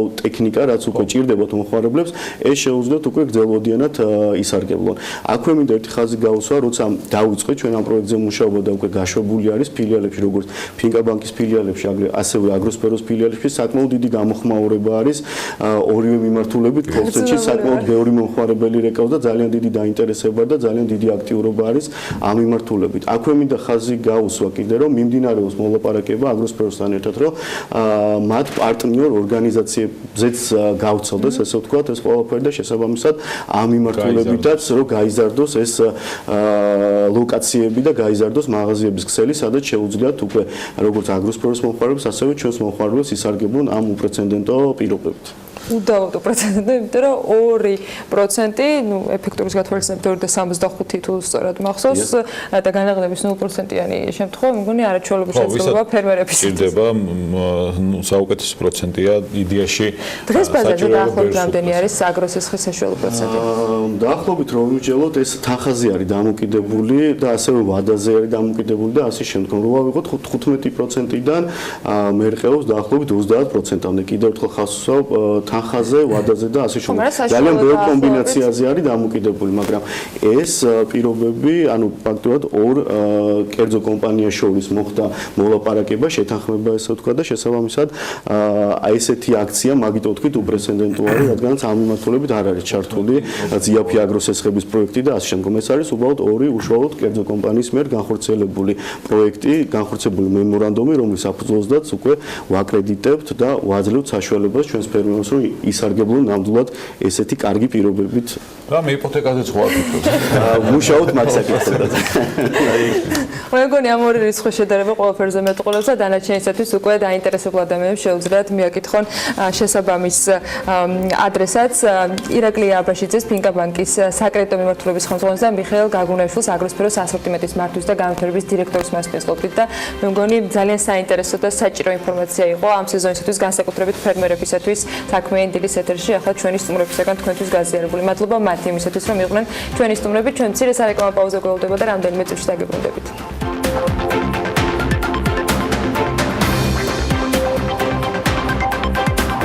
TBC ბანკისგან სიახლეები და ინოვაციებში პირველობა აღარ გვიკვირს და მაინც საინტერესო ამბავია ალბათ ისიც რომ TBC-მ თანამედროვე და მოქნილი სისტემის ეჯაილის დანერგვა დაიწყო. რა არის ეჯაილი? ეს არის მუშაობის ახლებური მეთოდი, რომელიც პროცესების გამარტივებას, ბიუროკრატიის შემცირებას და ეფექტურობის გაზრდას გულისხმობს. მარტო TBC-ში კი არა, კიდევ ბევრგან არის საჭირო ეჯაილზე გადაწყობა ვატყობ და თუ ჯერ არ მეთანხმებით, ეს ალბათ იმის გამო, რომ საკმარისად გასაგებად ყველაფერი ჯერ ვერ მოგიყავით. ამიტომაც, მოდით თათია ჩაფიჩაძის მიერ მომზადებული სიუჟეტი ვნახოთ და შემდეგ უკვე თუ კიდევ დარჩა კითხვები და იმედია რომ ასეც იქნება, მათზე პასუხებს სტუმრებისგან მოვისმენთ.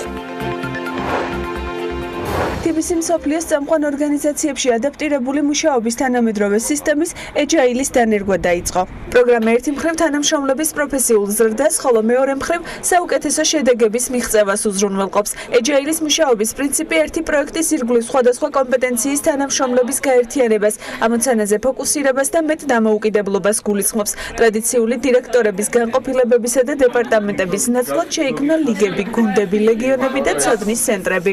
პირველ რიგში ხალხისთვის უნდა გაგვეგებინებია რა არის თვითონ ეს ეჯაილი სტრუქტურა, რას გულისხმობს თავის თავში და როგორ უნდა ვიმუშაოთ მომავალში და მეორე იყო უშუალოდ ის, რომ ხალხს თვითონ როგორი ფუნქცია ექნება და რა ტიპის სამუშაოების შესრულება მოუწევთ უკვე ახალი რეალობიდან გამომდინარე. იმიტომ რომ ეჯაილი თავის თავში გულისხმობს იმას, რომ აღარ არსებობს თანამდებობები და ადამიანები ორგანიზაციაში გადანაწილებულები არიან მათი კომპეტენციის მიხედვით. თვითონ წვიტავენ ყოველდღიურ პროცესში რა არის მნიშვნელოვანი, რას უნდა გავაკეთონ პრიორიტიზაცია, რა უნდა გადადონ, რა ვადაში უნდა შესრულდეს ეს სამუშაო და ასე შემდეგ.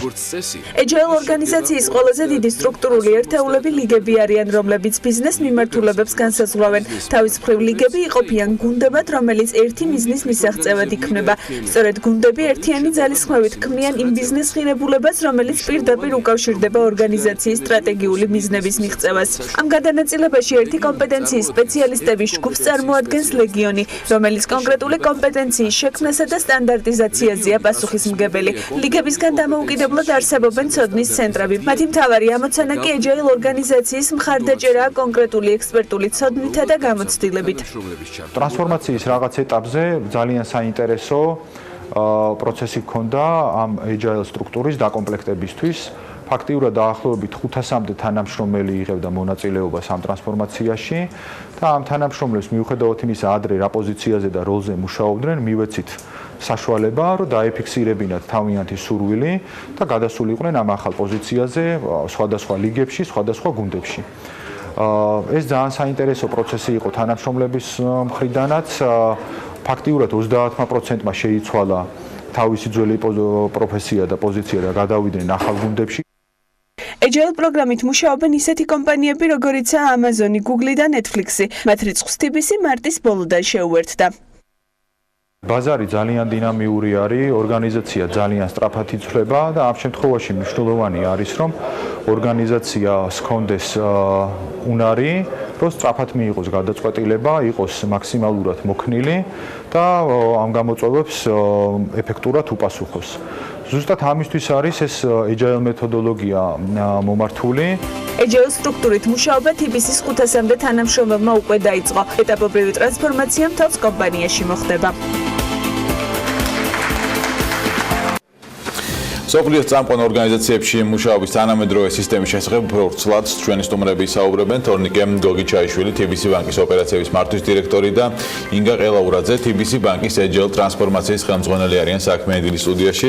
დილამშვიდობის, მოგესალმებით, მადლობა გადაცემაში მომბრძანებისთვის. დასაწყისში, რა ვიცი, იდეაზე მინდა კითხოთ, ჯერ საიდან გაჩნდა ამ ეჯაილის მიმართ ინტერესი TBC-ში და შემდეგ უკვე უფრო დეტალურად გავშალოთ, სიუჟეტში არ მოხვდა.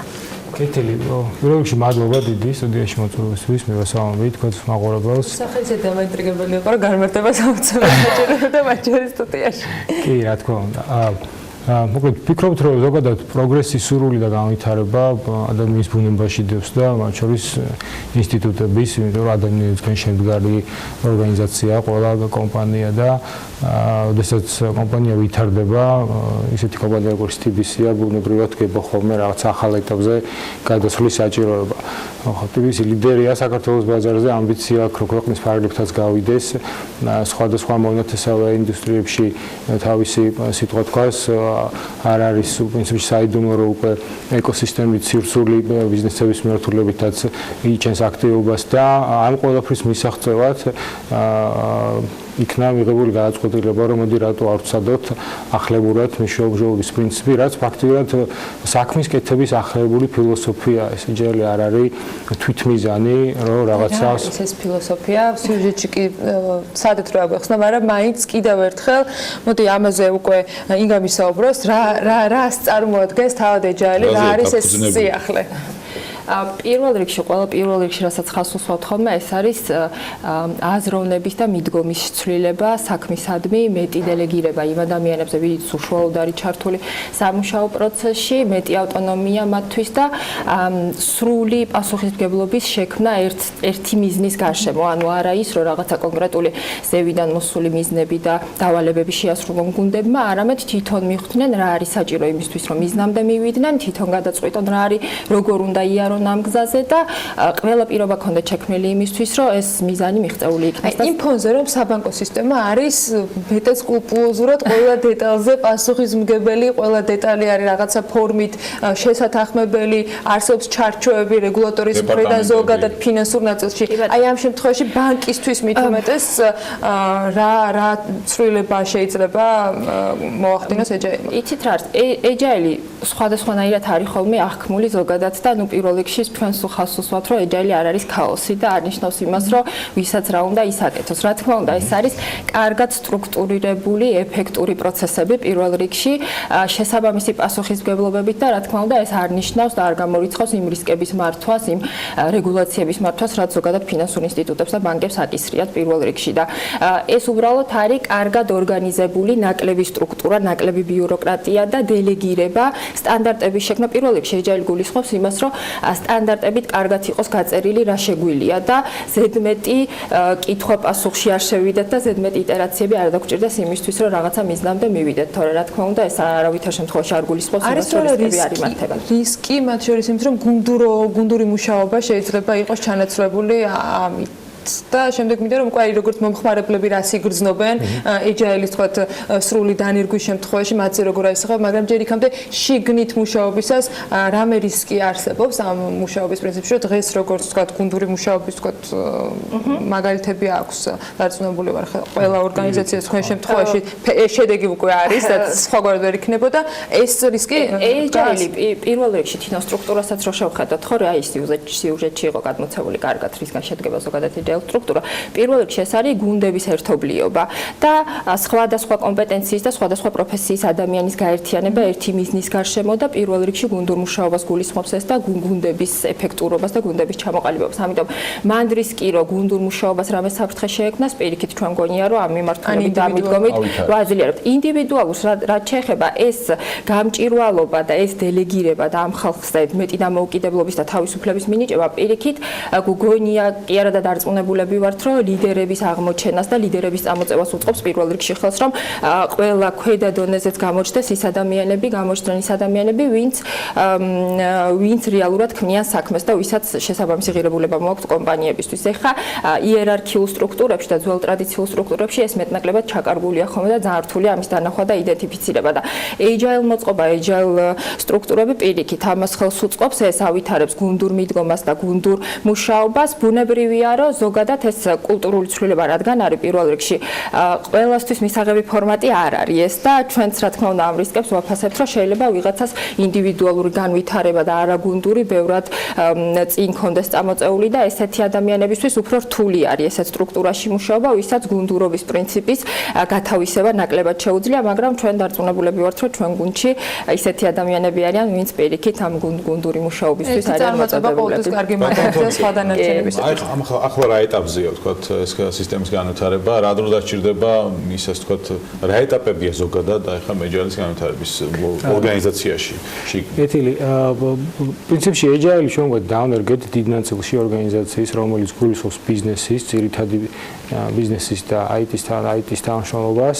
ვფიქრობთ, რომ სადღაც შემოდგომაზე დანარჩენი ნაწილები ჩართოთ ჩვენი ორგანიზაციის.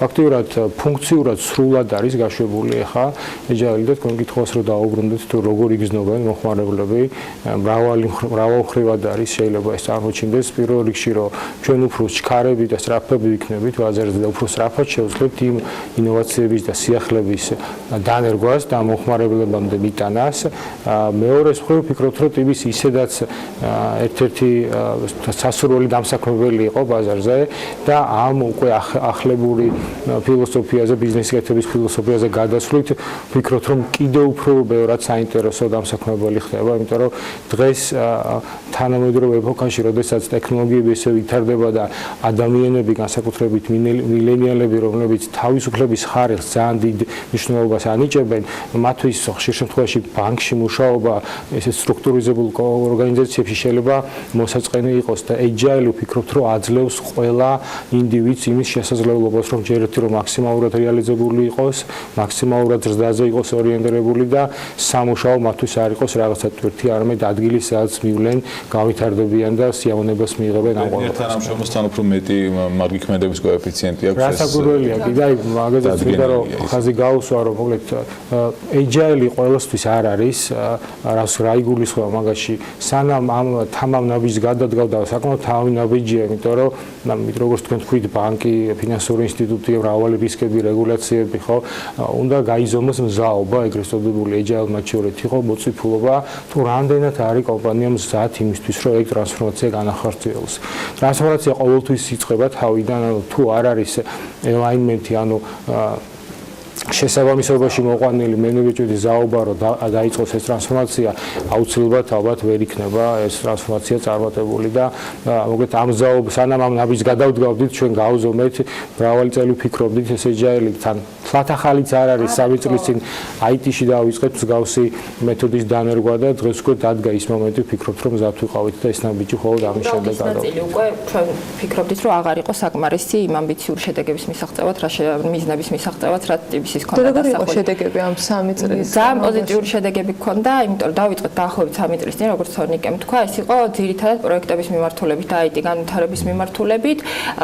Scaled Agile Framework-ი არის ესეთი, რომელიც დავნერგეთ და ძალიან წარმატებულ და მზარდ შედეგებს გვაძლევდა და ხვდებოდით, რომ რაღაც აკლდა. ანუ ბიზნესის ჩართულობა აქაც თავისთავად თავიდანვე იყო, თუმცა არა იმ დოზით და არა იმ მოწყობით და არა იმ დელეგირებით, როგორც ახლა ამ სრულმა agile ტრანსფორმაციამ მოგვცა და შედეგებიდან გამომდინარე, რადგან ეს პოზიტიური იყო, თქვათ იგივე ჩვენი ეფექტურობა, აქ მედითუნარიანობა და სწრაფად ბაზარზე რაღაც ახალი ფუნქციონალების გამოშვება, შესაბამისად ვიფიქრეთ, რომ მზაობა იმისა, რომ ეს უფრო გაფართოებული იყო და უფრო ფართო მასშტაბი მიიღო მთლიანად ორგანიზაციის სახით, უკვე დროული იყო და საჭირო იყო და აუცილებელი. როდესაც რაღაც ახალი ხდება, თქვათ თუნდაც ორგანიზაციის შიგნით, გარდა იმისა, რომ რა შეიძენენ ადამიანები ამ სიახლით, ხშირად უფრო ფიქრობენ ხოლმე, რომ რა შეიძლება დაკარგონ. აი რა შეიძლება დაკარგონ ადამიანები. თუ არაფერი არ შეიძლება დაკარგონ. კარგი კითხვა რა, მე შევეცდები გავცი ამ კითხვის პასუხი.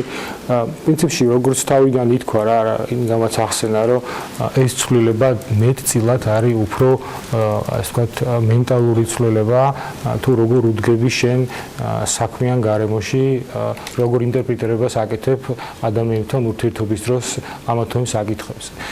მოკლედ არის ის, რომ agile-ურად მუშაობის დროს ადამიანები როგორც წესი ბევრად უფრო მეც იძენენ, ბევრად უფრო ვითარდებიან და ბევრად უფრო რეალიზებულები ხდებიან. იმ ადამიანებისთვის, რომლებისთვის პოზიცია, ეგრეთ წოდებული პაგონები, რეგალია პაგონები ხوارენ მას არის უფრო მნიშვნელოვანი, ვიდრე თვითრეალიზებულობა და ასე ვთქვათ კაბინეტში ოთახში ჯდომა, მათთვის agile ტრანსფორმაცია არ არის.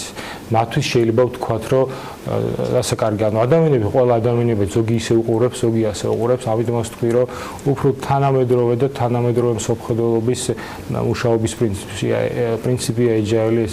თან არ არის ხა ეს ისეთი know-how, რომელიც რა თქმა უნდა TBC-ში გამოვიგონეთ, არიან ძალიან დიდი კომპანიები, რომლებიც და ძალიან წარმატებულები, რომლებიც ამ პრინციპზე დაყრდნობით მუშაობენ, მათ შორის სხვათა შორის ბანკები და ძალიან წარმატებული ბანკები და რატო TBC რატო გადავდგით ეს ნაბიჯი, რომ გავაგრძელოთ ჩემი ბიზნესის სიტყვა, იმიტომ რომ კულტურაში, TBC-ის კულტურაში ადამიანზე ფოკუსირება და თანამშრომლის ბედნიერება, როგორც თქვენ ახსენეთ, არის ყველაზე მთავარი ღირებულება, რაც ვფიქრობ, რომ გამოგვარჩევს კიდევაც და ზუსტად მაგიტომ გადავდგით ეგ ნაბიჯი. მე დარწმუნებული ვარ, რომ ეს ვთქვათ, ბევრი იქნება სხვა კომპანია, ვინც შემდგომში სრულს გამოთქვავს და ჩვენ მხოლოდ და მხოლოდ მზად ვიქნებით, რომ ჩვენი გამოცდილება გავუზიაროთ. ამ ტრანსფორმაციის ბოლო ეტაპი, ან როცა შეგიძლიათ ვთქვათ, რომ სისტემა სრულად გადაერთო, როდისთვის გაქვთ გათვლილი, რა პერიოდი დაგჭირდებათ იმისათვის, რომ 7000-ზე მეტი თანამშრომელი, რომელიც TBC-ში არის გაერთიანებული და რამდენიმე მილიონმა მომხმარებელს ემსახურება, თქვათ, რომ აი ეს სისტემა დღეს გამართულად მუშაობს და TBC ბანკი სრულად არის ამ სისტემაზე აწყობილი. სისტემის გამართულობაზე ჩვენ პრინციპში შეგვიძლია უკვე ძალიან ახლო მომავალში ვთქვათ, რა მოლოდინებიც ჰქონდათ, მოდი ასე ვთქვათ, სისტემა გამართულად უკვე მუშაობს, თამამად შეგვიძლია ვთქვათ, უბრალოდ რა მოლოდინებიც ჰქონდა და რა მიზნების დავისახეთ ჩვენ ხო რა თქმა უნდა გავზომავთ ამ ყველაფერს და გვაქვს შესაბამისი ასე ვთქვათ, საზომები რითიც უნდა გავზომოთ, შეგვიძლია უკვე შემოდგომაზე დავითვალოთ, ასე ვთქვათ, ეს შედეგები. დიდი ნაწილი, როგორც გითხარით, ძირეული ნაწილი ბიზნესის, რადგან ბიზნეს ორგანიზაცია, რომელიც ბიზნეს შემოქმედებით არის დაკავებული, უკვე გადასულია.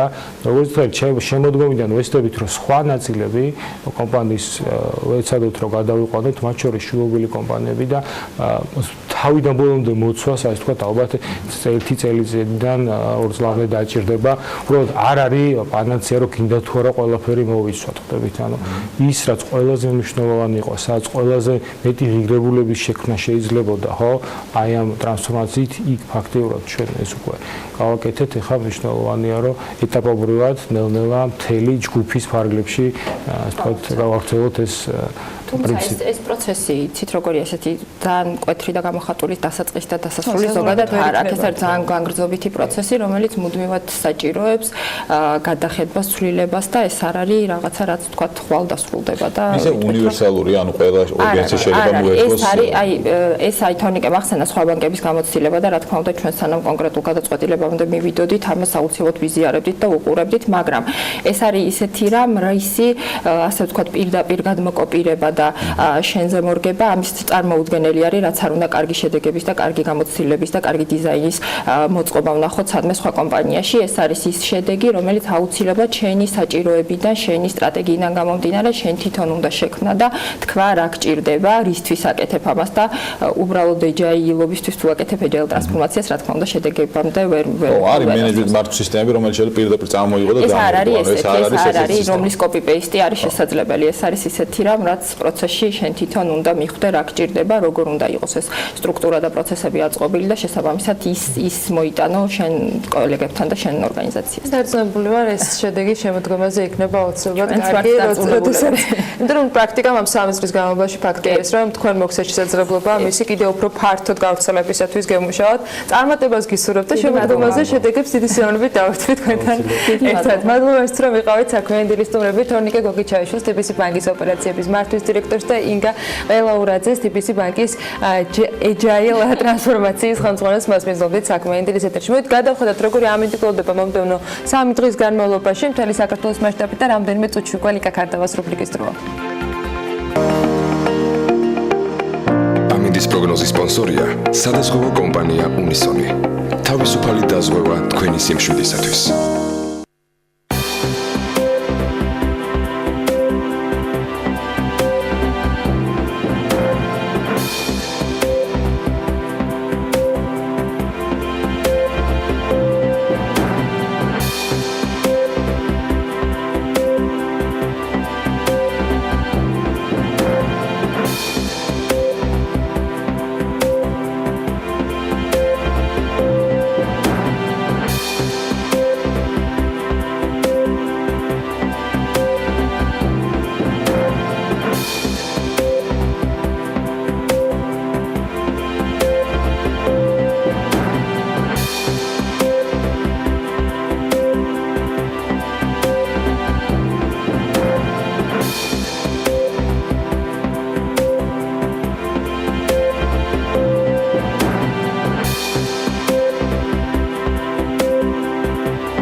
პროგნოზის სპონსორია სადაზღვევო კომპანია უნისონი.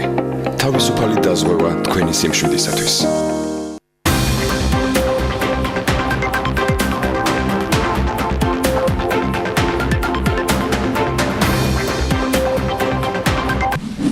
რუბრიკის სპონსორია M-კვადრატი. რუბრიკის სპონსორია დირსი, მასშტაბური საცხოვრებელი კომპლექსი თბილისში. ოჩავათის ტრადიციით დეველოპერ რუბრიკის ერთგული მაყურებლებისათვის რიკა ქართოვას რომ მოვიდა და ვიდრე სტუმრებს წარმოადგენ ტრადიციულად პროპერტი ჯორჯიასაგან მორიგ მიმოხილვას მოვისმენთ ლიკა დილამშვიდობისა დღეს რა უნდა მივაღწევთ დილამშვიდობისა ანა პროპერტი ჯორჯია საცხოვრებელი ბიზნეს ცენტრების და სასტუმროების შემდგომ Airbnb-ზე განთავსებული აპარტამენტების ფასები მოიკვლიო უბნების მიხედვით აპრილის თვეში Airbnb-ის ბაზრის სპეციფიკიდან გამომდინარე ყველაზე მაღალი ფასის მაჩვენებელი ვაკეში ძველი თბილისის უბნებში და საბურთალოზეა. პირველ პოზიციას მიმდინარე ეტაპზე საშუალო ფასების რეიტინგში იკავებს ვაკე. კერძოდ ერთი ღამის საშუალო ფასი $48 შეადგენს, მას მოსდევს მთაწმინდა $42 საბურთალო $41 და დანარჩენი ეკრანზე ნაჩვენები უბნები, რომელთა ფასიც $40-დან $30-მდე მერყეობს. ყველაზე დაბალი ერთი ღამის საშუალო ფასი ვარკეთილში ფიქსირდება. აპრილის თვეში Airbnb-ზე რეგისტრირებული აპარტამენტების მინიმალური და მაქსიმალური ფასები უბნების ჭრილში შემდეგნაირად ნაწილდება. ვაკის ტერიტორიაზე ერთი ღამის ფასი მეტწილად 20-დან $49-მდე მერყეობს, მთაწმინდაზე ქვედა ზღვარი უფრო დაბალია და $10-დან იწყება, ადის $35-მდე. საბურთალოზე ფასის მაჩვენებლები 14-დან $40 ფარგლებში მერყეობს, ისანი სამგორში 10-დან $40-მდე. მაქსიმალური ფასი დაფიქსირდა ორთაჭალაში და არც არის გასაკვირი. აპარტამენტების ღირებულება დღეში ზედა ზღვარი არის $99, ხოლო ქვედა ზღვარი $16-მდეა. ასევე ახლოს არის ამ მაჩვენებელთან კრწანისის მაქსიმალური ფასები, რომელიც $90-დან $9-მდე მერყეობს. მაქსიმალური ფასით კრწანის მოსდევს დიღომი $80, შემდგომ გლდანი და ვარკეთილი. შესაბამისად $50 და $35. აღსანიშნავია, რომ ტურიზმის ეროვნული ადმინისტრაციის ინფორმაციით Airbnb-ზე რეგისტრირებული აპარტამენტების მეპატრონეთა რაოდენობა 22,000 აღწევს და რაც საკმაოდ ჭარბი მიწოდება იმ დატვირთულობასთან მიმართებაში, რაც გვაქვს სახეზე. მომდევნო 5 წლის განმავლობაში ეს მაჩვენებელი სავარაუდოდ მნიშვნელოვნად გაიზრდება ტურიზმის ზრდის პროპორციულად. მზარდი მიწოდება კი აუცილებლად აისახება Airbnb-ზე განთავსებული აპარტამენტების ფასებზე და დატვირთულობის მაჩვენებელზე. დღეისთვის ეს იყო სულ. პროპერტი ჯორჯია ყოველთვე დააკვირდება Airbnb-ზე ფასების დინამიკას და აუცილებლად გაგიზიარებთ უახლეს ინფორმაციას. ახლა კი დროა სტუმრები წარმატგინო King David-ის გაყიდვების და მარკეტინგის დირექტორი ქეთი ადეიშვილი და მარკეტინგის სამსახურის უფროსი ნინი მარიამიძე. ძალიან დიდი მადლობა რომ ხარ ჩვენთან სტუმრობთ უძრავი ქონების რუბრიკას. თენა ძალიან საინტერესო სიახლით. დღევანდელი ესეთი ასე ვთქვათ ახალი თემა agile, რომელიც საბანკო სისტემაში ინერგება და ვფიქრობ გარკვეული პარალელის გავლება შეიძლება agile-ის კონცეფციასა და იმ კონცეფციას შორის, რომელსაც თქვენ სთავაზობთ თქვენს პოტენციურ მოიჯარებს თანაზიარი სამუშაო სივრცის ფარგლებში. ეს არის KD4us, სადაც საკმაოდ ისეთი მოქნილი, არატრადიციული სამუშაო სივრცეა წარმოდგენილი, შესანიშნავი ინტერიერით, შეხვედრების ოთახებით, სარელაქსაციო სივრცეებით და ეს არის ყველაზე ისეთი ახალი ტრენდი, არატრადიციული სამუშაო სივრცე, რომელსაც საქართველოს ეზიარება თქვენს მიერ განვითარებული პროექტით. ნინი, საიდან წამოვიდა ამ პროექტის შექმნის იდეა და რა არის მთავარი კონცეფცია, რასაც თქვენ თავაზობთ მომხმარებელს? KD4us როგორც უკვე შენაღნიშნული ეს არის საერთო სამუშაო სივრცე და აღსანიშნავია, რომ თავიდანვე პროექტში დაგეგმილი არ იყო. განაპირობა მხოლოდ საოფისე ფართებზე საკმაოდ მაღალმა მოთხოვნამ. ეგრეთ წოდებული co-working space უკვე ესეთი დამკვიდრებული ტერმინი არის საქართველოში და რო გადავხედეთ ბაზარს, ესე თქვა ძალიან დიდი მოთხოვნა იყო საერთო სამუშაო სივრცეზე. ის სამუშაო სივრცეები, რომლებიც წარმოდგენილი იყო ბაზარზე, ფაქტიურად დატვირთული იყო და რატომაც არა ვიფიქრეთ, რომ King David-შიც უნდა შეიქმნას ასეთი სივრცე, განთავსდა მეორე სართულზე. დაახლოებით გათვლილი არის 100 ადამიანზე და როგორც ჩვენ უკვე აღნიშნე, მოიცავს ესე ვთქვათ საერთო სივრცეს, არის არელაქსაციო ზონა, თვითმომსახურების სამზარეულო, პატარა მცირე ზომის ოთახები შეხვედრებისთვის, რომელიც გათვლილია 2, 4, 8 ადამიანზე და ასევე იზოლირებული ოფისები, რომელსაც ეგრეთ წოდებულ box office-ებს უწოდებთ. ძალიან საინტერესოა ეს მრავალფეროვნება, ანუ ერთ სივრცეში. ჩვენ ხშირად უსვამთ ხას, რატომ საერთო სამუშაო სივრცე და არა პირადი ოფისი. იმიტომ რომ საშუალება გეძლევათ დაზოგოთ თქვენი როგორც დროის რესურსი, ასევე ფინანსური. თქვენ არ გჭირდებათ სარემონტო სამუშაოების წარმოება, არ გჭირდებათ ოფისის კეთილმოწყობა, არ იხდით კომუნალურ გადასახადებს, საჭიროების შემთხვევაში არ იხდით დაცვის საფასურს, თქვათ ოფის მენეჯერის საფასურს, იმიტომ რომ KD4-ის პერსონალი 24 საათის განმავლობაში მზად არის დაგეხმაროთ და გაგიწიოთ ეს თქვათ ყველანაირი კომფორტი შეგიქმნათ სამუშაო პირობებისთვის. ანუ რეალურად ესე ვთქვათ სამუშაო გარემოს ძალიან ბევრი საორგანიზაციო საკითხი, რაც ხშირად ერთად აწევს ბიზნესს. თქვენ წაიღეთ და თქვენ ზრუნავთ. აუცილებელი პირობაა, რომ მინიმალური ბიუროკრატიით, მხოლოდ ონლაინ რეგისტრაციით შეგიძლიათ გახდეთ KD4-ის წევრი და ესე ვთქვათ 5 წუთის შემდეგ მოხვიდეთ და დაიწყოთ მუშაობა. ძალიან კარგი. ქეთი, თქვენთან გადმოვალთ შეკითხვით. თავდაპირველად თქვენი კონცეფციიდან გამომდინარე, რა სამიზნე აუდიტორიაზე გააკეთეთ, ასე ვთქვათ, ფოკუსირება და დღეს ვინ ინტერესდება, ვინ არიან წარმოდგენილები თქვენს სამუშაო სივრცეში? პრინციპში, როგორც ნინიმ აღნიშნა, ეს ახალი მიმართულებაა კიმდევიჩი და განაპირობა იმან, რომ არის ბაზარზე მოთხოვნა გლობალური ტენდენციებიდან გამომდინარე, ლოკალურ ბაზარზე არსებული ტენდენციებიდან გამომდინარე, ძალიან მზარდია ეს მოთხოვნა საერთო სამუშაო სივრცის მქონე საოფისე ფართებზე. უკვე უფრო მეტი ადამიანი ხვდება თუ რამდენად საჭიროა მისთვის სამუშაო გარემო, სწორად შერჩეული სამუშაო გარემო და უფრო მეტი ადამიანი ხვდება, რომ ტრადიციული საოფისე ფართი შეიძლება მისთვის საინტერესო არ იყოს.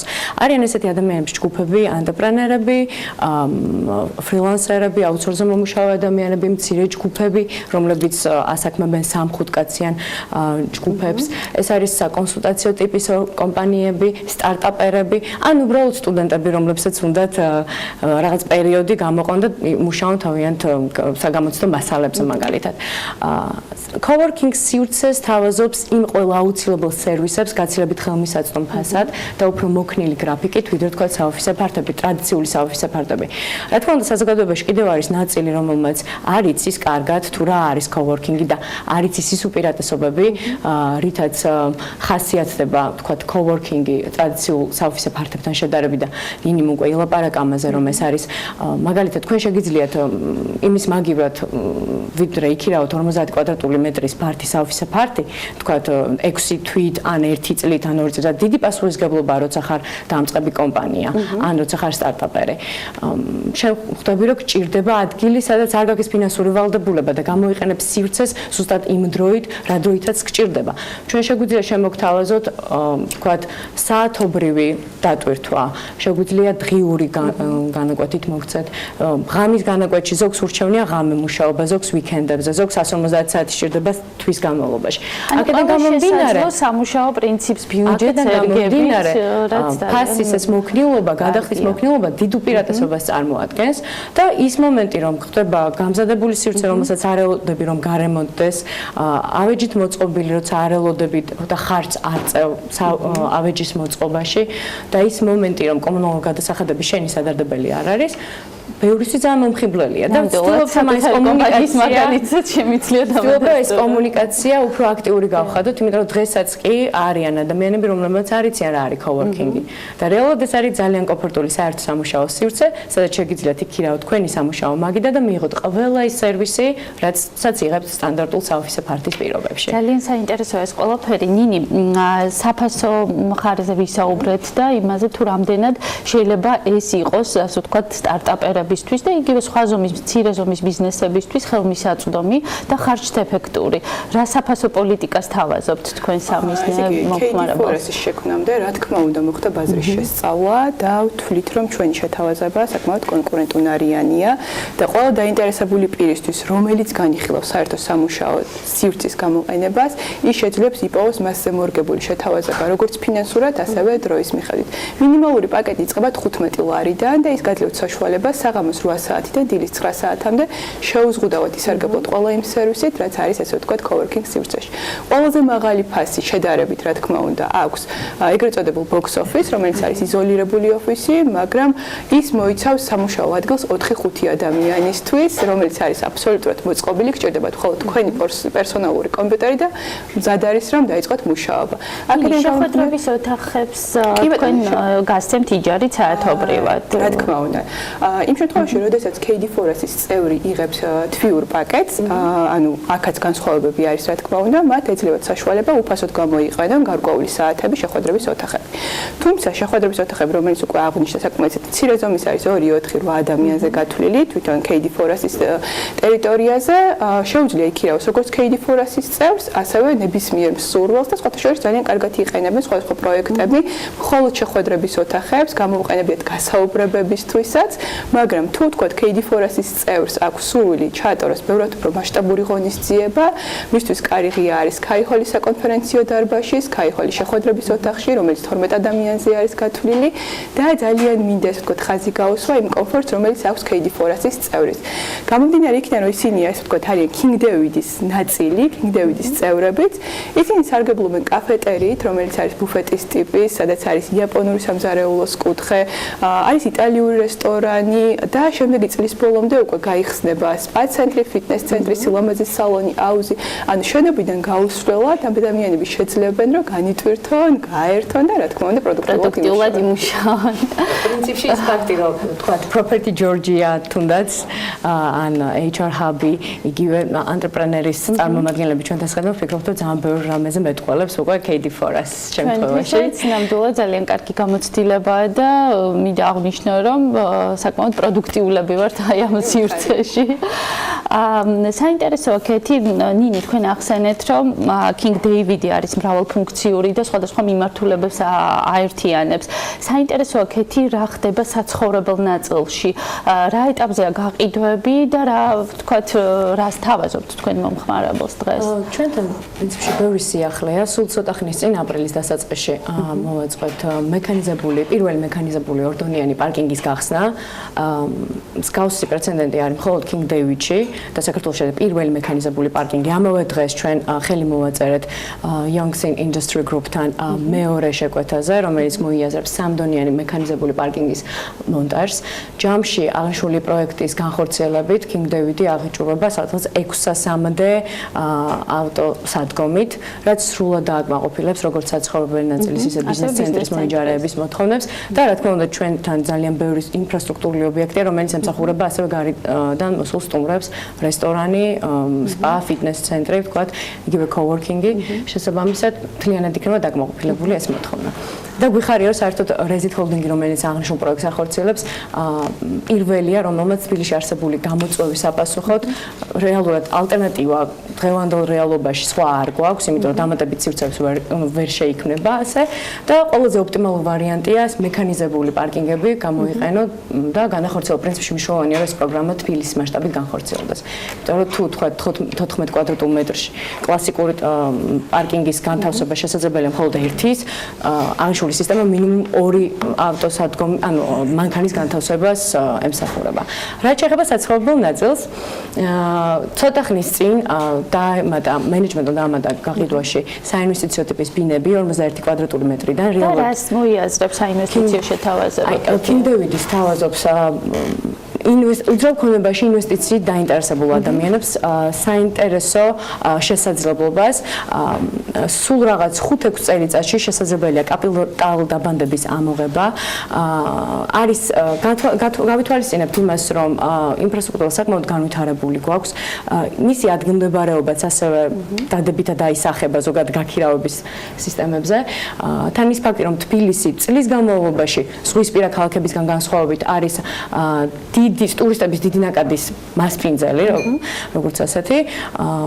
დარწმუნებით შეიძლება ითქვას, რომ King David-ში ჩადებული ინვესტიცია საკმაოდ მომგებიანია ნებისმიერი პირის იმისათვის, რომელიც დაინტერესებულია უძრავქონებაში ინვესტირებით. და ეს არის 5 წლიანი პერიოდი, როგორც თქვენ ხუთიდან 6 წლამდე გათვლებით. დამოკიდებულია ფარზე და რა თქმა უნდა იმ თანხაზე, რასაც გააქირავებენ. თუმცა უკვე ჩვენი მაცხოვრებლები საკმაოდ ვთქვათ, დიდი ნაწილი ეს არის სადაც 20%-ამდე, ზუსტად ამ ინტერესით ახდენს ინვესტირებას და პრაქტიკა უკვე გვიჩვენებს, რომ შესაძლებელია ამ კალკულაციაში ამ ფორმულით ჩვენთან წარმატებული ინვესტიციის განხორციელება. ძალიან კარგი, გისურვებთ ბევრ წარმატებულ ინვესტიციას თქვენს და თქვენს მომხმარებელსაც. დიდი მადლობა რომ იყავით ჩვენთან ერთად სტუმრად. მაყურებელს კი ტრადიციულად გონივრულ ინვესტიციას ვუსურვებ უძრავქონებაში. მადლობა ლიკა, შენ და შენ სტუმრებს. მე მგონი არაჩვეულებრივ შესაძლებლობა აქ ის როგორც სამუშაო სივრცის, ასევე საინვესტიციო მიმართულებით გამოყენება მithumetes ქალაქის ცენტრში, თუმცა არსებობს სხვა სურვილებიც, რომელიც მაგალითად ქალაქ გარეთ განსაკუთრებით იზიდავს მაცხოვრებლებს და სასიამოვნო სიახლეა მათთვის, ვისაც ქალაქთან ახლოს შვიდ და გამწვანებულ გარემოში ცხოვრება უნდა. კომპანია Metra Development Metra პარკის საცხოვრებელი კომპლექსის მე-20 სახლში იწყებს გაყიდვებს და დეტალები შეგვიძლია სიუჟეტში ვნახოთ. ჩვენ კი ამ სიუჟეტით გემშვიდობებით და ხვალ დილის ზუსტად 8-ზე შევხვდებით ერთმანეთს ტელეპიროლზე.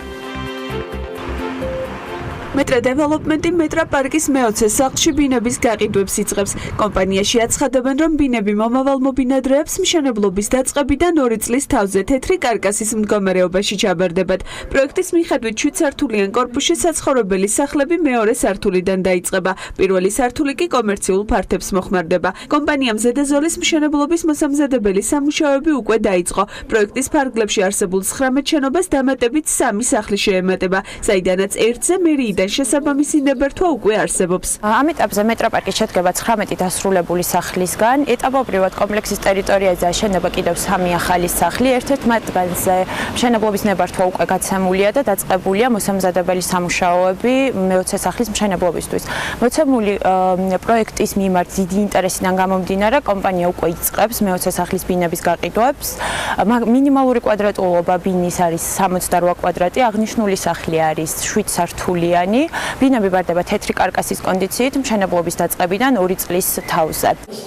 მეტროპარკის კომპლექსის ტერიტორიაზე არსებულ 19-ვე კორპუსში ყველა საცხოვრებელი სახლი გაყიდულია. დარჩენილია მხოლოდ 7 კომერციული ფართი, რომლის მინიმალური კვადრატულობა 85-დან იწყება. ბიზნესის წარმომადგენლები იმ უპირატესობებზე საუბრობენ, რაც მეტროპარკის კომპლექსში არსებობს.